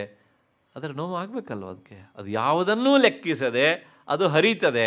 ಕೆಳಗೆ ಹರಿದು ಬಂದರೆ ಮನುಷ್ಯ ಅಲ್ಲಿ ಮಾಡಬಾರ್ದು ಎಲ್ಲವನ್ನೂ ಮಾಡಿ ಅದನ್ನು ಅಪವಿತ್ರಗೊಳಿಸ್ತಾನೆ ಅಲ್ವಾ. ಪರೋಪಕಾರಾಯ, ಇವೆಲ್ಲವೂ ಸಹ ಪರೋಪಕಾರಕ್ಕಾಗಿ. ಹಾಗೆ ಮರಗಳು ಪರೋಪಕಾರಾಯ ಫಲಂತಿ ವೃಕ್ಷಾ.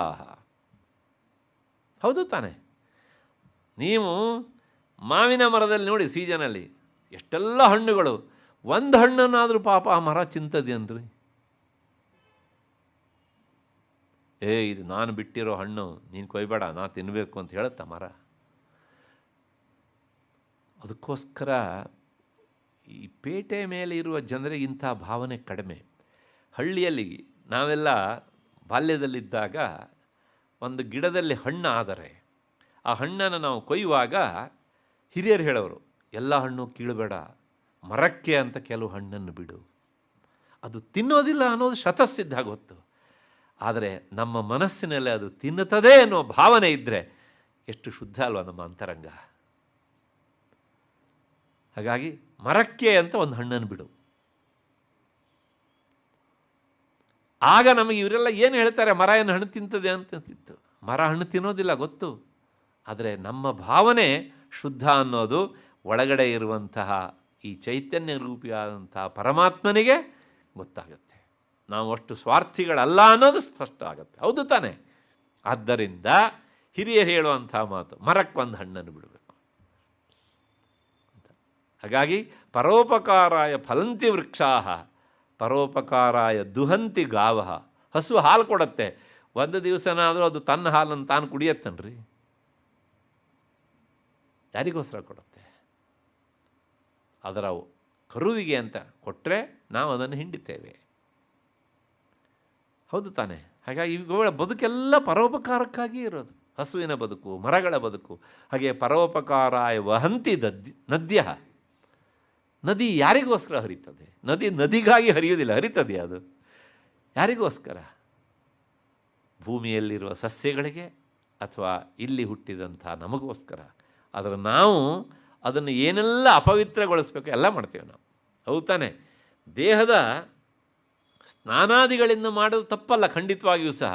ಅದರ ಮಲಮೂತ್ರಗಳನ್ನು ಅಲ್ಲಿ ವಿಸರ್ಜನೆ ಮಾಡೋದು, ಬೇಡದೇ ಇರೋದೆಲ್ಲವನ್ನು ಅಲ್ಲೇ ಎಸೆಯೋದು, ಇವೆಲ್ಲವೂ ಸಹ ಆ ನದಿಗೆ ಮಾಡುವ ಅಪಚಾರ.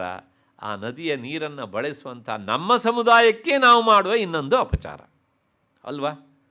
ಆದ್ದರಿಂದ ಇಲ್ಲಿ ಪದೇ ಪದೇ ಹೃಂಕಾರವನ್ನು ವಿಶೇಷವಾಗಿ ಕಲ್ಪತರುವಿಗೆ ಹೋಲಿಸಿ ಹೇಳ್ತಾರೆ.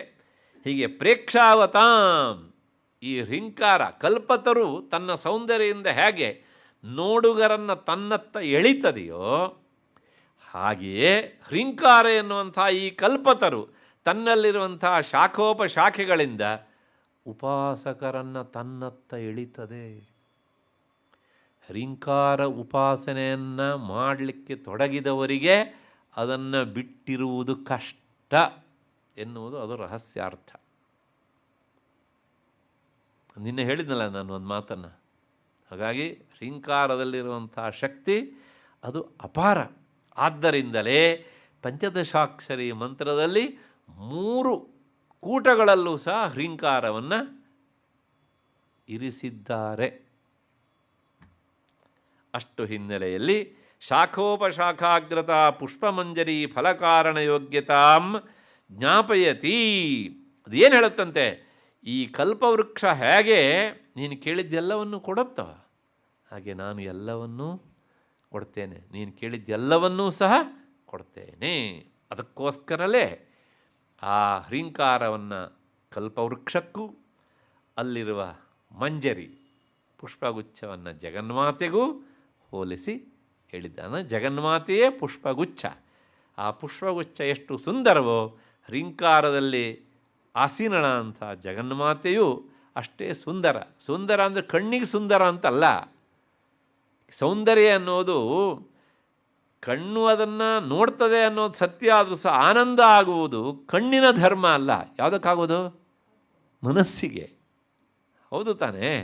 ಹಾಗೆ ನೀವು ಅದನ್ನು ಜಪಿಸ್ತಾ ಜಪಿಸ್ತಾ ಹೋದಾಗ ಆ ಪುಷ್ಪ ನೀಡುವ ಆನಂದ ನಿಮ್ಮೊಳಗೆ ಈ ಮಂಜರಿ ಸ್ಥಾನೀಯಂಥ ಜಗನ್ಮಾತೆ ಸಾನ್ನಿಧ್ಯದಿಂದ ಆಗ್ತದೆ ಉಪಾಸಕನಿಗೆ ಅನ್ನುವಂಥ ಹಿನ್ನೆಲೆಯಲ್ಲಿ ಹ್ರೀಂಕಾರ ತರು ಮಂಜರಿ ಅಂತ. ಅಲ್ಲಿಗೆ ಮಂಜರಿ ಅಂದರೆ ಪುಷ್ಪಗುಚ್ಛ ಅಂತ. ಅಷ್ಟು ಹಿನ್ನೆಲೆಯಲ್ಲಿ ಈ ನಾಮದ ವಿವರಣೆ ಆಯಿತು ಅಂತ ಅಂದ್ಕೊಂಡು ಮುಂದಿನ ನಾಮಕ್ಕೆ ಹೋಗೋಣ. ಇಲ್ಲಿಗೆ ಹ್ರೀಂಕಾರದ 2ನೆಯ ಆವೃತ್ತಿ ಆಗಿದೆ. ಮತ್ತು ಮುಂದೆ ಸಕಾರದಿಂದ ಪ್ರಾರಂಭ ಆಗ್ತದೆ 221ನೆಯ ನಾಮ. ಈ ಅಕ್ಷರದವರೆಗೆ ಪಂಚದಶಾಕ್ಷರಿ ಮಂತ್ರದಲ್ಲಿರುವಂತಹ 2 ಕೂಟಗಳು ಆದವು. 2 ಕೂಟಗಳು ಅಂದರೆ ಆ ಮಂತ್ರದಲ್ಲಿ ಒಟ್ಟು 3 ಕೂಟಗಳು. ನಾನು ಅದನ್ನು ಹೇಳ್ತಾ ಬಂದಿದ್ದೇನೆ. ಮೊದಲನೇದು 5 ಅಕ್ಷರಗಳಿಗೆ ವಾಗ್ಭವ ಕೂಟ ಅಂತ ಹೆಸರು. 2ನೆಯದು 6 ಅಕ್ಷರಗಳ ಸಮುದಾಯ, ಅದು ಕಾಮರಾಜ ಕೂಟ ಅಂತ. ಈಗ ಈ ಕಾಮರಾಜ ಕೂಟದ ಕೊನೆಯ ಅಕ್ಷರ ಹ್ರೀಂಕಾರ, ನಾವು ಅದನ್ನು ನೋಡಿದ್ದೇವೆ. ಇಲ್ಲಿಗೆ ಒಟ್ಟು ನಾವು 11 ಅಕ್ಷರಗಳನ್ನು ನೋಡಿದ ಹಾಗೆ ಆಯಿತು. 11 ಅಕ್ಷರ ನೋಡಿದಾಗ ಕೆಲವು ಅಕ್ಷರ ರಿಪೀಟ್ ಆಗಿದೆ, ಆಗಲೇಬೇಕು ಅದು. ಯಾಕೆಂದರೆ ಪಂಚದಶಾಕ್ಷರಿ ಮಂತ್ರದ ಸ್ವರೂಪವೇ ಹಾಗೆ ಉಂಟು. ಈಗ ಶಕ್ತಿಕೂಟ ಪ್ರಾರಂಭ. ಇಲ್ಲಿಂದ ಆ ಶಕ್ತಿಕೂಟದ ಮೊದಲನೇ ಅಕ್ಷರ ಸಕಾರ. ಅದನ್ನೇ ಹೇಳುತ್ತೆ ನೋಡಿ, ಸಕಾರಾಖ್ಯ. ಹಿಂದೊಂದು ಸಲ ಬಂದಿತ್ತು, ಇದು 2ನೇ ಆವೃತ್ತಿ. ಹಿಂದೊಂದು ಸಲ ಸಕಾರದಿಂದ ಪ್ರಾರಂಭ ಆಗೋ 20 ನಾಮಗಳ ವಿವರಣೆ ಆಗಿದೆ. ಇದು 2ನೇ ಆವೃತ್ತಿ. ಹಾಗಾಗಿ ಹೇಳ್ತಾರೆ ಸಕಾರಾಖ್ಯ. ಒಂದು ಅಕ್ಷರ ಅಂದರೆ ಅದು ಒಂದು ಪದಸ್ಥಾನೀಯ, ಆದ್ದರಿಂದ ಅದಕ್ಕೊಂದು ಪ್ರತ್ಯೇಕವಾದ ಅರ್ಥ. ಏನು ಹೇಳ್ತಾರೆ? ಸಕಾರಾಖ್ಯ ಅಂದರೆ ಸಕಾರಯುಕ್ತ, ಸಕಾರದಿಂದ ಕೂಡಿದವಳು. ಯಾರು? ಈ ಮಂತ್ರದಿಂದ ಪ್ರತಿಪಾದ್ಯಳಾದಂತಹ ಶ್ರೀವಿದ್ಯಾ ಜಗನ್ಮಾತೆ. ಅವಳ ಹೆಸರು ಸಕಾರ ಅಷ್ಟೇ. ಪ್ರಶ್ನೆ ಇಷ್ಟೇ, ಆ 15 ಅಕ್ಷರಗಳಿಂದ ಕೂಡಿದಂಥ ಮಂತ್ರ ಪ್ರತಿಪಾದ್ಯಳಾದವಳು ಶ್ರೀವಿದ್ಯಾ. ಒಂದೊಂದು ಅಕ್ಷರವೂ ಸಹ ಆ ಶ್ರೀವಿದ್ಯಾ ಒಂದೊಂದು ಅವಯವ. ಒಂದೊಂದು ಅಕ್ಷರವು ಅವಯವ. ಉದಾಹರಣೆಗೆ ಇದು ನನ್ನ ಕೈ ಅಂತ ಹೇಳಿದರೆ, ಈ ಕೈಯಿಂದ ಕೂಡಿದವನು ಯಾರು? ಗಣೇಶ್ ಭಟ್ ಹೋಬಳಿ. ಹೌದಾನೆ? ಅದು ನೀವು ಕೈ ಅಂತ ಹೇಳುವುದರ ಮೂಲಕ ಏನನ್ನು ಹೇಳ್ದಂಗಾಯಿತು? ಪರ್ಯಾಯವಾಗಿ ಗಣೇಶ್ ಭಟ್ ಹೋಬಳಿಯನ್ನು ಹೇಳ್ದಂಗಾಯ್ತೋ ಇಲ್ವಾ? ಹಾಗೆಯೇ ಆ ಪಂಚದಶಾಕ್ಷರಿ ಮಂತ್ರದ ಒಂದು ಅವಯವವಾದ ಸಕಾರವನ್ನು ಹೇಳಿದರೆ ಆ ಅವಯವದ ಅವಯವಿಯಾದಂಥ ಜಗನ್ಮಾತೆಯನ್ನೇ ಹೇಳಿದ ಹಾಗೆ ಆಯಿತು ಅಂತ. ಅದಕ್ಕೋಸ್ಕರ ಸಕಾರಯುಕ್ತ ಶ್ರೀವಿದ್ಯಾ ನಾಮಿಕ ಆಖ್ಯ ವಾಚಕ ಶಬ್ದ. ಹಾಗಾಗಿ ಸಕಾರವೂ ಸಹ ಜಗನ್ಮಾತೆಯನ್ನು ಹೆಸರಿಸುವ, ಹೇಳುವ ಒಂದು ಶಬ್ದವಾಗಿದೆ. ಅಂಥ ಶಬ್ದದಿಂದ ಕೂಡಿದವಳಾದ್ದರಿಂದ ಜಗನ್ಮಾತೆ ಹೆಸರು ಸಕಾರಾಖ್ಯ. ತ್ರಿಶತಿ ಪಾರಾಯಣ ಮಾಡಬೇಕಿದ್ರೆ ಇದು ನಮ್ಮ ಮನಸ್ಸಿಗೆ ಬರಬೇಕು. ಆವಾಗ ನಾನು ಹೇಳುವುದು ಕೇವಲ ಒಂದು ಅಕ್ಷರ ಆದರೂ ಸಹ ಈ ಅಕ್ಷರ ಜಗನ್ಮಾತೆಯ ದೇಹದ ಒಂದು ಅವಯವ ಅನ್ನುವ ಭಾವನೆ ಬಂದರೆ ನಮ್ಮ ಮನಸ್ಸಿಗಾಗುವ ಸಂತೋಷವೇ ಬೇರೆ. ಒಂದೊಂದು ಅಕ್ಷರವನ್ನೂ ಸಹ ಆಗ ನಾವು ಹೇಗೆ ಹೇಳಬೇಕು ಅನ್ನೋದು ಸ್ಪಷ್ಟ ಆಗುತ್ತೆ. ಆಯಿತು, ಇಲ್ಲಿಗೆ ಈ ನಾಮದ ವಿವರಣೆ ಆಯಿತು. 2ನೇದು ಸಮರಸ. ಸಮರಸ ಚತುರ್ಥಿ ವಿಭಕ್ತಿಯಲ್ಲಿ ಹೇಳಿದರೆ ಸಮರಸಾಯೈ ನಮಃ ಅಂತ ಮುಂದೆ ಹೀಗೆ ಅಂತ. ಏನು ಸಮಃ ಅಂದರೆ ಸಮ ಅಂದರೆ ಏನು ರೀ? ಈಕ್ವಲ್ ಆಗಿರೋದು. ಅದು ಕನ್ನಡದಲ್ಲಿ ನಾವು ಇಂಗ್ಲೀಷ್ ಹೇಳ್ತಲ್ಲ ಯೂನಿಫಾರ್ಮ್ ಅಂತ, ಅದರ ಅನುವಾದ ಮಾಡಿ ಹೇಳ್ತೀವಿ ನಾವು. ಶಾಲೆಗಳಲ್ಲಿ ಹೇಳ್ತೀವಲ್ಲ ಯೂನಿಫಾರ್ಮ್ ಅಂತ. ನಾನು ಎಲ್ಲ ಅದನ್ನು ಹೇಳಿ ಬಂದವನೇ. ಆದರೆ ಮೊದಲಿಂದನೂ ಸಹ ನನ್ನ ಅನಿಸಿಕೆಯನ್ನು ಹೇಳೋದಕ್ಕೆ ಹಿಂದೇಟು ಹಾಕಲಿಲ್ಲ ನಾನು. ಶಾಲೆಯಲ್ಲಿ ನೀವು ಯೂನಿಫಾರ್ಮ್ ಹಾಕಿಬಿಟ್ರೆ ಎಲ್ಲರೂ ಈಕ್ವಲ್ ಆಗ್ತಾರಾ? ಅಲ್ಲಿ 4 ಸಲ ಡುಮ್ಕಿ ಹಾಕಿದವನಿಗೂ ಅದೇ ಯೂನಿಫಾರ್ಮು, ತರಗತಿಯಲ್ಲಿ ಫಸ್ಟ್ ಬರುವವನಿಗೂ ಅದೇ ಯೂನಿಫಾರ್ಮ್. ಈಗ ನಿಮ್ಮ ಪ್ರಕಾರ ಆವಾಗ ಈಕ್ವಲ್ ಅಲ್ವಾ? ಈಕ್ವಾಲಿಟಿ ಅನ್ನೋದು ಹೊರಗಿನ ಡ್ರೆಸ್ಸಿಂದ ಬರೋದಿಲ್ಲರಿ, ಅದು ನೋಡೋದಕ್ಕಷ್ಟೇ ಚಂದ ಅಷ್ಟೇ. ಹಾಗಿದ್ರೆ ಅದನ್ನು ಪ್ರಯೋಜನ ಇಲ್ಲವೋ ಅಂತ ಕೇಳಿದರೆ ಪ್ರಯೋಜನ ಉಂಟು. ಏನು ಕೇಳಿದ್ರೆ, ಯಾವುದೋ ಒಂದು ಮಗು ವ್ಯರ್ಥವಾಗಿ ರಸ್ತೆಯಲ್ಲಿ ಓಡಾಡ್ತಾ ಇದ್ದರೆ ಆ ಯೂನಿಫಾರ್ಮ್ ನೋಡಿದ ತಕ್ಷಣ ಇದು ಈ ಶಾಲೆಯ ಮಗು ಅಂತ ಗೊತ್ತಾಗತ್ತೆ. ಹೌದು ತಾನೆ? ಅಷ್ಟರ ಮಟ್ಟಿಗೆ ಸಹಾಯ ಉಂಟೆ ಅಷ್ಟೇ ಹೊರತು ಬೌದ್ಧಿಕವಾದಂಥ ಯೂನಿಫಾರ್ಮ್ ಅಲ್ಲಿಂದ ಸಿದ್ಧ ಆಗೋದಿಲ್ಲ. ಆಗ್ತದೆಯಾ? ಸಮಾನ ಯೂನಿಫಾರ್ಮ್ ಹಾಕಿದ ಮಾತ್ರ ಎಲ್ಲರಿಗೂ ಈ ಬೌದ್ಧಿಕ ಶಕ್ತಿ ಸಮಾನವಾಗಿರ್ತದೆಯಾ? ಇಲ್ಲ. ಆದ್ದರಿಂದ ಯೂನಿಫಾರ್ಮ್ ಇಲ್ಲಿರಬೇಕು. ಅದನ್ನು ಹೇಳುತ್ತೆ ಸಮರಸ. ಸಮ ಅನ್ನೋದಕ್ಕೆ ಅರ್ಥ ಸಮಂ ಬ್ರಹ್ಮ. ಗೀತೆಯಲ್ಲಿ ಭಗವಂತ ಹೇಳ್ತಾನೆ ಅಲ್ಲಲ್ಲ, ಏನಕ್ಕೆ ಅಂದರೆ 6ನೇ ಅಧ್ಯಾಯದ ಒಳಗಡೆಗೆ ಬರ್ತದೆ ಸಮಂ ಬ್ರಹ್ಮ. ಸಮ ಅನ್ನೋದಕ್ಕೆ ಅರ್ಥ ಏನು? ಬ್ರಹ್ಮ ವಸ್ತುವನ್ನು ಹೇಳುವ ಶಬ್ದ. ಹಾಗಾಗಿ ಬ್ರಹ್ಮದ ಇನ್ನೊಂದು ಹೆಸರು ಬ್ರಹ್ಮ. ಸಮ ಅಂತಂದರೆ ಹೇಳಂಗಾಯಿತು, ಬ್ರಹ್ಮ ಅಂತ ಹೇಳ್ದಂಗೆ ಆಯಿತು. ಇಲ್ಲಿ ಸ್ತ್ರೀಲಿಂಗ ಆದ್ದರಿಂದ ಬ್ರಹ್ಮರೂಪಿಣಿ. ಅವಳು ಎಷ್ಟು ಜನ ಇದ್ದಾರೆ ಅಂದರೆ ಏಕ, ಒಬ್ಬಳೇ. ಬ್ರಹ್ಮ ಒಂದೇ ಆದ್ದರಿಂದ ಬ್ರಹ್ಮಸ್ವರೂಪಿಣಿ ಅಂತ ಜಗನ್ಮಾತೆಯು ಸಹ ಒಬ್ಬಳೇ. ಅವಳು ಹೇಗಿದೆ ನೋಡಿ, ಅದನ್ನು ಸಮಃ ಏಕಃ, ಒಂದು. ಸಮ ಅಂದರೆ ಒಂದು ಅಂತ ಅರ್ಥ. ಯಾಕೆಂದರೆ ಆ ಒಂದು ಅನ್ನೋದಕ್ಕೆ ಅರ್ಥ ಬ್ರಹ್ಮವಸ್ತು ಅಂತ ಅರ್ಥ. ಒಂದು ಅನ್ನೋದಕ್ಕೆ ಅರ್ಥವೇ ಬ್ರಹ್ಮ, ಏಕಮೇವ ಅದ್ವಿತೀಯಂ ಬ್ರಹ್ಮ. ಆಯಿತು. ರಸಃ ಮಧುರಾದಿ ರಸವತ್ ಗುಡಪಿಂಡಾದೌ ಏಕರೂಪೇಣ ಕಾರ್ಯೇ ವ್ಯವಸ್ಥಿತ ಇತ್ಯರ್ಥ. ಈ ಒಂದೇ ಒಂದಾದಂತಹ ಬ್ರಹ್ಮಸ್ವರೂಪಿಣಿಯಾದಂತಹ ಅವಳಲ್ಲಿ ಏನುಂಟು ಕೇಳಿದರೆ ಏಕರೂಪ. ಆ ಏಕರೂಪವೇ ಅವಳಲ್ಲಿರುವ ರಸ. ಒಂದು ಅನ್ನುವುದೇ ಅವಳ ರಸ. ಹೇಗೆ ಅಂತಂದರೆ ನೋಡಿ, ಇಲ್ಲೊಂದು ಕಲ್ಲು ಸಕ್ಕರೆ ಉಂಟು. ಆ ಕಲ್ಲು ಸಕ್ಕರೆಯ ನೀವು ಹೊರಗಡೆಯಿಂದ ನಾಲಿಗೆಗೆ ತಾಗಿಸಿದರೆ ಕಲ್ಲು ಸಕ್ಕರೆಯನ್ನು ಸಿಹಿಯಾಗಿರುತ್ತೆ ಇಲ್ವಾ? ಆಯಿತಾ? ಅದರ ಒಂದು ಪಾರ್ಶ್ವವನ್ನು ಬಿಟ್ಟು ಇನ್ನೊಂದು ಪಾರ್ಶ್ವಕ್ಕೆ ಬಾಯಿ ಹಾಕಿದರೆ ಅಲ್ಲೂ ಸಿಹಿ, ಕೆಳಗಡೆಗೆ ಬಾಯಿ ಹಾಕಿದರೆ ಅಲ್ಲೂ ಸಿಹಿ, ಮೇಲ್ಗಡೆಗೆ ಬಾಯಿ ಹಾಕಿದರೆ ಅಲ್ಲೂ ಸಿಹಿ, ಒಡೆದು ಬಿಟ್ಟು ಒಳಗಡೆಗೆ ಬಾಯಿ ಹಾಕಿದರೆ ಅಲ್ಲೂ ಸಿಹಿ. ಕಲ್ಲು ಸಕ್ಕರೆಯಲ್ಲಿ ಆ ರಸವನ್ನು ಬಿಟ್ಟು, ಮಾಧುರ್ಯ ರಸವನ್ನು ಬಿಟ್ಟು ಇನ್ನೇನಾದರೂ ಇರುತ್ತಾ? ಇಲ್ಲ. ಹೌದು ತಾನೆ? ಅಂದರೆ ಅದರ ಒಳ ಹೊರಗುಗಳಲ್ಲಿ, ಕೆಳಗೆ ಮೇಲುಗಳಲ್ಲಿ, ಎಡ ಬಲಗಳಲ್ಲಿ ಎಲ್ಲ ಕಡೆಗೂ ತುಂಬಿರುವುದೇನು? ಒಂದೇ ಒಂದು ರಸ, ಮಧುರ ರಸ. ಹಾಗೆ ಜಗನ್ಮಾತೆ ಅವಳು ಬ್ರಹ್ಮಸ್ವರೂಪಿಣಿ. ಆದ್ದರಿಂದ ನೀವು ಎಲ್ಲಿ ಯಾವ ಆ್ಯಂಗಲಲ್ಲಿ ನೋಡಿದರೂ ಸಹ ಅವಳು ಒಬ್ಬಳೇ. ಅವಳು ಒಬ್ಬಳೇ, ಇನ್ನೊಂದು ಇಲ್ಲ. ಯಾಕೆ? ಬ್ರಹ್ಮಸ್ವರೂಪಿಣಿ ಆದದ್ದರಿಂದ.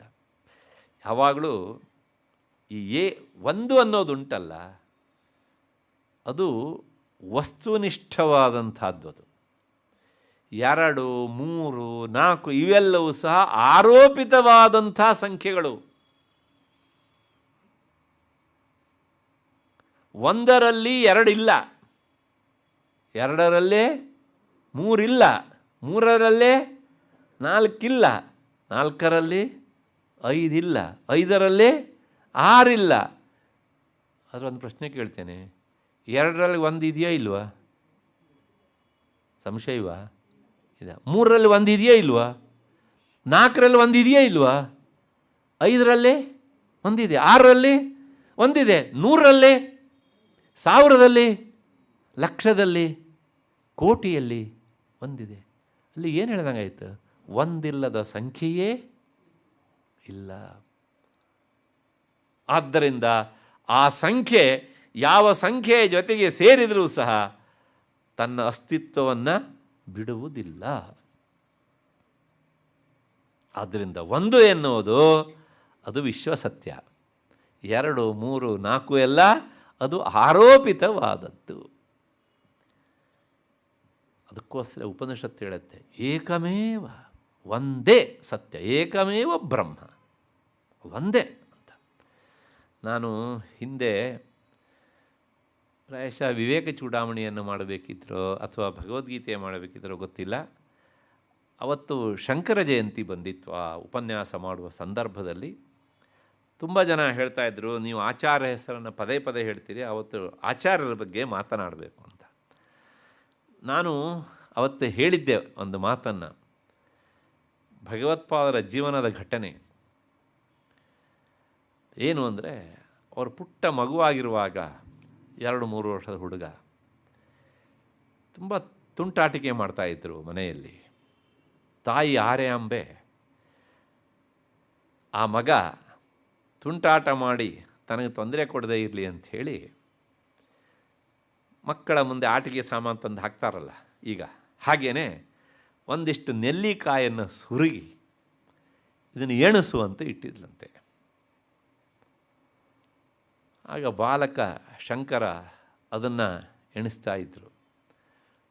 ಒಂದು ಪಾತ್ರೆಯಲ್ಲಿ ನೆಲ್ಲಿಕಾಯಿ ತುಂಬಿಕೊಂಡುಂಟು, ಇನ್ನೊಂದು ಪಾತ್ರಕ್ಕೆ ಅದನ್ನು ಎಣಿಸಿ ಹಾಕಬೇಕು, ಎಷ್ಟಿದೆ ಅಂತ ಅಮ್ಮನಿಗೆ ರಿಪೋರ್ಟ್ ಕೊಡಬೇಕು. ಬಾಲಕ ಶಂಕರ ಅದನ್ನು ಪೂರ್ತಿ ಎಣಿಸಿದ್ದಾಯಿತು. ಕೊನೆಗೆ ಹೇಳಿದ್ರು, ಎಷ್ಟಿದೆ? 1 ಇದೆ ಅಂತ. ನೀನು ಎಣಿಸಿದ್ದೀಯಾ? ಹೌದು, ಎಣಿಸಿದ್ದೇನೆ. ಇಷ್ಟೆಲ್ಲ ಕಾಣ್ತಾ ಉಂಟು, ಎಷ್ಟು ಕಂಡ್ರೂ ಇರೋದು 1.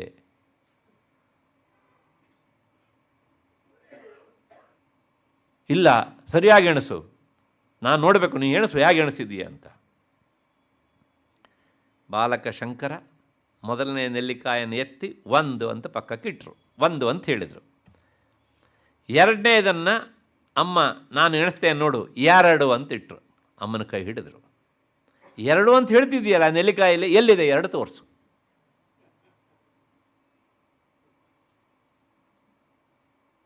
ಇರೋದೆಷ್ಟು ಅಲ್ಲಿ? 1. 3 ಅಂತ ಇಟ್ಲು. ಇಲ್ಲ, ತೋರಿಸೋದು ನನಗೆ 3. ಈ ನೆಲ್ಲಿಕಾಯಿಯೊಳಗೆ 3 ಅನ್ನೋದು ಉಂಟ? ಇಲ್ಲ. ಹಾಗಿದ್ರೆ ಮೊದಲೇ ನಾನು ಇಟ್ಟನಲ್ಲ, ನೀನು ಇಟ್ಟಲ್ಲ ಅದನ್ನು, ಅಲ್ಲಿ ಎಷ್ಟು? 1 ಉಂಟು. ಹಾಗಾಗಿ 1 ಎನ್ನುವುದು ವಸ್ತುನಿಷ್ಠವಾದದ್ದು. ಹಾಗೆ 2ನೇ ನೆಲ್ಲಿಕಾಯಲ್ಲಿ ಏನಿಲ್ಲ? 2 ಇಲ್ಲ. ಆದರೆ ನೀನು 2 ಎನ್ನುವ ಸಂಖ್ಯೆಯನ್ನು ಅಲ್ಲಿ ಬಲವಂತವಾಗಿ ಹೇರ್ತಾ ಇದ್ದೀಯೇ. 3 ಅಂತ ಹೇಳ್ತಿದ್ದೀಯಲ್ಲ, ಆ ನೆಲ್ಲಿಕಾಯಲ್ಲಿ 3 ಇಲ್ಲ, ನಿನ್ನ ಬಾಯಲ್ಲುಂಟು ಅದು. ನಾನು ಹೇಳ್ತೇನೆ ಅಂತ ಒಪ್ಕೊಳ್ಬೇಡಿ, ನಿಮಗೆ ಹೌದು ಅಂತ ಅನಿಸಿದರೆ ಒಪ್ಕೊಳ್ಳಿ. ಅಲ್ಲಿಗೆ ಈ ಪ್ರಪಂಚ ಮೂಲದಲ್ಲಿರುವುದು 2 ಅಲ್ಲ, 3 ಅಲ್ಲ, 4 ಅಲ್ಲ, ಇರುವುದೆಷ್ಟು? 1. ಅದಕ್ಕೋಸ್ಕರ ಅದು ವಸ್ತುನಿಷ್ಠವಾದದ್ದು, ಮೂಲವಾದದ್ದು. ಮಿಕ್ಕಿದೆಲ್ಲ ಆರೋಪಿತವಾದವುಗಳು. ಆದ್ದರಿಂದ ಅದನ್ನು ಹೇಳ್ತಾರೆ, ಏಕರೂಪೇಣ ಜಗನ್ಮಾತೆಯನ್ನು ನೀವು ಯಾವುದೇ ಎಂಗಲಲ್ಲಿ ನೋಡ್ರಿ, ಅವಳು ಒಬ್ಬಳೇ. ಮಾರ್ಕಂಡೇಯ ಪುರಾಣದಲ್ಲಿ ಒಂದು ಘಟನೆ ಬರ್ತದೆ, ಪ್ರಾಯಶಃ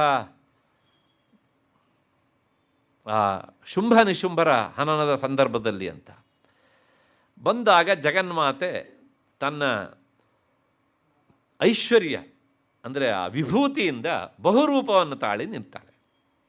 ಆಗ ಅವನು ಬಂದವನು ಹೇಳ್ತಾನೆ,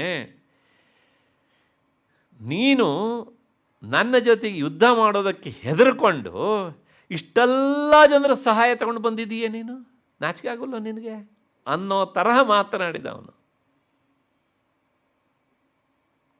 ಆಗ ಜಗನ್ಮಾತೆ ಹೇಳಿದ ಮಾತು, ಓಹ್, ಇವರೆಲ್ಲರೂ ನೋಡಿ ನಾನು ಕರ್ಕೊಂಡು ಬಂದಿದ್ದೇನೆ, ನನ್ನ ಸಹಾಯಕ್ಕೆ ಬಂದವರು ಪಕ್ಕದ ಮನೆಯವರು, ಅಕ್ಕದ ಮನೆಯವರು ಅಂತ ಅಂದ್ಕೊಂಡ್ಯಾ ನೀನು?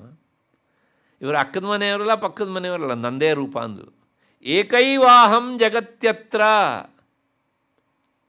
ಅಲ್ಲಿ ಮೊದಲು ಹೇಳಿದ ಮಾತು ಅವನು ಹೇಳಿದ್ದು, ಅನ್ಯೇಷಾಂ ಬಲಮಾಶ್ರಿತ್ಯ ಯುದ್ಧಸೇಚ ಅತಿಮಾನಿನಿ. ನೀನು ಅತಿಮಾನಿನಿ, ತುಂಬ ಸ್ವಾಭಿಮಾನ ಉಂಟು ನಿನಗೆ ಅಂತ ಅಂದ್ಕೊಂಡಿದ್ದೆ ನಾನು. ಆದರೆ ಇನ್ನೊಬ್ಬರು ಸಹಾಯ ತಗೊಂಡು ನನ್ನ ಜೊತೆ ಯುದ್ಧ ಮಾಡಲಿಕ್ಕೆ ಬಂದಿದೆಯಲ್ಲ, ನಾಚಿಕೆ ಆಗಲ್ವಾ ಅಂತ ದೇವಿಯನ್ನು ಕುರಿತು ಮೊದಲಿಸಿದ. ಆಗ ಜಗನ್ಮಾತೆ ಹೇಳಿದಂಥ ಮಾತು, ಇವರು ಯಾರು ನನಗಿಂತ ಹೊರತಾದವರಲ್ಲ, ಈ ಪ್ರಪಂಚದಲ್ಲಿ ನಾನು ಒಬ್ಬಳೇ ಇರೋದು. ಏಕೈವಾಹಂ ಜಗತ್ಯತ್ರ ದ್ವಿತೀಯ ಕಾಮಮ ಅಪರ. ನನ್ನನ್ನು ಬಿಟ್ಟು ಎರಡು ಅನ್ನೋದು ಎಲ್ಲಿ ಉಂಟಪ್ಪ ಅಂತ ಕೇಳಿದ್ವು ಅಲ್ಲಿ. ಯಾವುದನ್ನು ಏಕಮೇವ ಅದ್ವಿತೀಯಂ ಬ್ರಹ್ಮ ಅಂತ ಉಪನಿಷತ್ತು ಹೇಳುತ್ತೋ ಅದನ್ನು ಮಾರ್ಕಂಡೇಯ ಪುರಾಣ ಜಗನ್ಮಾತೆ ಬಾಯಿಂದ ಹೇಳಿಸುತ್ತೆ. ಅಂದರೆ ಉಪನಿಷತ್ತು ಹೇಳುವುದನ್ನೇ ಪುರಾಣಗಳು ಕಥೆಯ ರೂಪದಲ್ಲಿ ನಮಗೆ ತಿಳಿಸಿಕೊಡ್ತವೆ. ಆದ್ದರಿಂದ ಜಗನ್ಮಾತೆ ಅವಳು ಏಕ. ಲಲಿತಾ ಸಹಸ್ರನಾಮದ ಮೊದಲ ನಾಮದಲ್ಲೇ ಈ ವಿಚಾರವನ್ನು ಹೇಳಿದ್ದೇನೆ. ಸರಸ್ವತಿ, ಲಕ್ಷ್ಮಿ ಮತ್ತು ಕಾಳಿ ಇದೆಲ್ಲವೂ ಸಹ ಆಕೆಯ ವಿಭೂತಿಯ ಒಂದೊಂದು ರೂಪಗಳು. ಸಮಷ್ಟಿ ರೂಪವೇ ರಾಜರಾಜೇಶ್ವರಿ, ಪರಾಶಕ್ತಿ, ಶ್ರೀವಿದ್ಯಾ, ಶುದ್ಧ ಶಕ್ತಿ. ಅವಳು ಎಂಥವಳು ಕೇಳಿದರೆ ಏಕ. ಹಾಗಾಗಿ ಈ ನಾಮ ಹೇಳುತ್ತೆ ಸಮರಸ, ಅಂದರೆ ಪಿಂಡಾದವು ಏಕರೂಪೇಣ ಕಾರ್ಯೇ ವ್ಯವಸ್ಥಿತ. ಹಾಗೆ ಕಲ್ಲು ಸಕ್ಕರೆಯಲ್ಲಿ ಕೇವಲ ಮಾಧುರ್ಯವನ್ನು ಬಿಟ್ಟು ಇನ್ನೇನೂ ಇಲ್ವೋ ಹಾಗೆ ಜಗನ್ಮಾತೆ ಅವಳು ಸದಾ ಒಂಟಿ, ಏಕಳು ಅಷ್ಟೇ. ಹೀಗೆ ಅಂತ. ಅಥವಾ ಇದು ಒಂದರ್ಥ. ಆದ್ದರಿಂದ ಅವಳ ಹೆಸರು ಸಮರಸ ಅಂತ. ಅಥವಾ ಸಂಸಾರದಶಾಯಾಂ ಸರ್ವಜ್ಞತ್ವ ಕಿಂಚಿಜ್ಞತ್ವಾದಿ ವಿಶೇಷಣ ಭೇದೇನ ಭಿನ್ನ ರಸವತು ಭಿನ್ನ ಸ್ವಭಾವವತು ಪ್ರತೀಯಮಾನಯೋ ಈಶ್ವರ ಜೀವಯೋ ವೇದಾಂತಶ್ರವಣಾದಿನ ಜನ್ಯ ಅಖಂಡಾಕಾರ ವೃತ್ತಿವ್ಯಾಪ್ಯ ಅಹಂ ಬ್ರಹ್ಮಾಸ್ಮಿ ಇತಿ ಅಭೇದ ಅನುಭವದಶಾಯಾಂ ಏಕರೂಪತೆಯ ಸಾಕ್ಷಾತ್ಕ್ರಿಯತೆ ಇತಿ ಸಾ ತಥಾ ಉಚ್ಯತೆ. ಎಲ್ಲ ವೇದಾಂತ ಅರ್ಥ. ಈಗ ಕಾವ್ಯದ ಅರ್ಥ ಎಲ್ಲ ಮುಗಿದಾಯಿತು ಹೃಂಕಾರ ಜೊತೆಗೆ. ಇಲ್ಲೆಲ್ಲ ವೇದಾಂತ ಅರ್ಥವೇ ಈ ಅಕ್ಷರದಿಂದ ಪ್ರಾರಂಭವಾಗುವ ನಾಮಗಳಲ್ಲಿ. ಅವಳು ಒಂದು ಅಂತ ಹೇಗೆ ಹೇಳ್ತೇವೆ ಅಂದರೆ ಸಂಸಾರ ದಶಾಯಾಮ್, ಅಂದರೆ ಈ ವ್ಯಾವಹಾರಿಕ ಪ್ರಪಂಚದೊಳಗೆ ನಮಗೆಲ್ಲವೂ ಬೇರೆ ಬೇರೆ ಬೇರೆ ಬೇರೆಯಾಗಿಯೇ ಕಾಣುತ್ತೆ. ನಿಮಗಿಂತ ಅವರು ಬೇರೆ, ಅವರಿಗಿಂತ ಇವರು ಬೇರೆ, ಇವರಿಗಿಂತ ಮತ್ತೊಬ್ಬರು ಬೇರೆ, ಆ ಮತ್ತೊಬ್ಬರಿಗಿಂತ ನಾನು ಬೇರೆ, ನನಗಿಂತ ಇನ್ನೊಬ್ಬರು ಬೇರೆ. ಹೌದು ತಾನೇ? ಎಲ್ಲವೂ ಬೇರೆ ವ್ಯವಹಾರದ ದಶೆಯಲ್ಲಿ. ನಾವು ಏನು ಮಾಡ್ತೇವೆ ಕೇಳಿದರೆ ಇದರ ಈ ಕಾರ್ಯದ ಸ್ಥಿತಿಯನ್ನು ನೋಡ್ತೇವೆ, ಮೂಲ ನೋಡುವುದಿಲ್ಲ. ಆದರೆ ನಮ್ಮೆಲ್ಲರಲ್ಲೂ ಇರುವಂಥ ಚೈತನ್ಯ ಉಂಟಲ್ಲ, ಅದು ಮಾತ್ರ ಸಮಾನ. ಕೆಲವು ಸಮಾನ ಅನುಭವಗಳು ಬರ್ತವೆ, ಸಮಾನ ಅನುಭವ ಎಲ್ಲರಿಗೂ ಸಹ. ಎಲ್ಲ ಅನುಭವವೂ ಸಮಾನವಾಗಿರೋದಿಲ್ಲ. ಉದಾಹರಣೆಗೆ, ನೀವು ಸಿಹಿಯನ್ನು ತಿಂದರೆ ಒಬ್ಬರಿಗೆ ಇಷ್ಟ ಆಗಬಹುದು, ಇನ್ನೊಬ್ಬರಿಗೆ ಇಷ್ಟ ಆಗದೇ ಇರಬಹುದು. ಕೆಲವರಿಗೆ ಖಾರ ಇಷ್ಟ ಆಗ್ಬೋದು, ಇನ್ನೊಬ್ಬರಿಗೆ ಇಷ್ಟ ಆಗದೇ ಇರಬಹುದು. ಆದರೆ ಕೆಲವು ಅನುಭವ ಸಮಾನ. ಒಂದು ಸಣ್ಣ ಉದಾಹರಣೆ ಕೊಡ್ತೇನೆ. ಈಗ ಎಲ್ಲರೂ ನೀವು ಇಲ್ಲಿ ಕುಳಿತಿದ್ದೀರಿ, ಇದ್ದಕ್ಕಿದ್ದ ಹಾಗೆ ಕರೆಂಟ್ ಹೊರಟು ಹೋಯಿತು, ಕತ್ತಲು ಆವರಿಸಿತು. ಆದರೆ ಇಲ್ಲಿ ಕುಳಿತ ಪ್ರತಿಯೊಬ್ಬರಿಗೂ ಸಹ ನಾನಿದ್ದೇನೆ ಅನ್ನುವಂಥ ಅರಿವು ಸಮಾನವಾಗಿ ಎಲ್ಲರಿಗೂ ಇರುತ್ತೋ ಇರೋದಿಲ್ವ? ಕಷ್ಟವಾ? ಎಲ್ಲರಿಗೂ ಇರುತ್ತೆ. ಹಿಂದೆ ಕುಳಿತವರಿಗೂ ಇರುತ್ತೆ, ಮುಂದೆ ಕುಳಿತವರಿಗೂ ಇರುತ್ತೆ, ಪಕ್ಕದಲ್ಲಿ ಕುಳಿತವರಿಗೂ ಇರುತ್ತೆ, ಈ ಕಡೆ ಕುಳಿತವರಿಗೂ ಇರುತ್ತೆ. ಸಮಾನವಾದ ಅನುಭವ, ಆ ಅರಿವು. ಹೌದು ತಾನೆ ಅಲ್ವಾ? ಅದು ಎಷ್ಟು ಅರಿವು, ಎಷ್ಟು ಒಂದೇ ತಾನೆ. ಅಂತಹ ಅರಿವಿನ ರೂಪದವಳಾದ್ದರಿಂದ ಆ ಜಗನ್ಮಾತೆ ಸಮರಸ. ಸಮಾನವಾದಂತಹ ರಸಸ್ವರೂಪಳು. ರಸಂ ಬ್ರಹ್ಮ, ರಸ ಅಂದರೆ ಬ್ರಹ್ಮವಸ್ತು. ಅದು ವ್ಯಾವಹಾರಿಕ ದಶೆಯಲ್ಲಿ ಆದರೂ ಸಹ ನಾನು ನೀವು ಎಲ್ಲರೂ ಬೇರೆ ಬೇರೆಯಾಗಿಯೇ ತೋರುತ್ತೆ. ಅದಕ್ಕೆ ಕಾರಣ ಏನು ಅನ್ನೋದನ್ನು, ಮತ್ತು ಇದನ್ನು ಮೀರಿ ನಾವು ಹೇಗೆ ಒಂದು ಅನ್ನೋದನ್ನು ವಿಚಾರ ಮಾಡಬೇಕು, ಅದಕ್ಕೆ ಹೇಗೆ ಉಪನಿಷತ್ತು ದಾರಿಯನ್ನು ತೋರಿಸ್ತದೆ ಅನ್ನೋದನ್ನು ನಾಳೆ 6 ಗಂಟೆಗೆ ಸೇರಿದಾಗ ಹೇಳ್ತೇನೆ. ಅಲ್ಲಿವರೆಗೆ ಇಂದಿನ ವಿಚಾರವನ್ನು ಮೆಲುಕು ಹಾಕ್ತಾ ಇರೋಣ. ಎಲ್ಲರಿಗೂ ನಮಸ್ಕಾರ.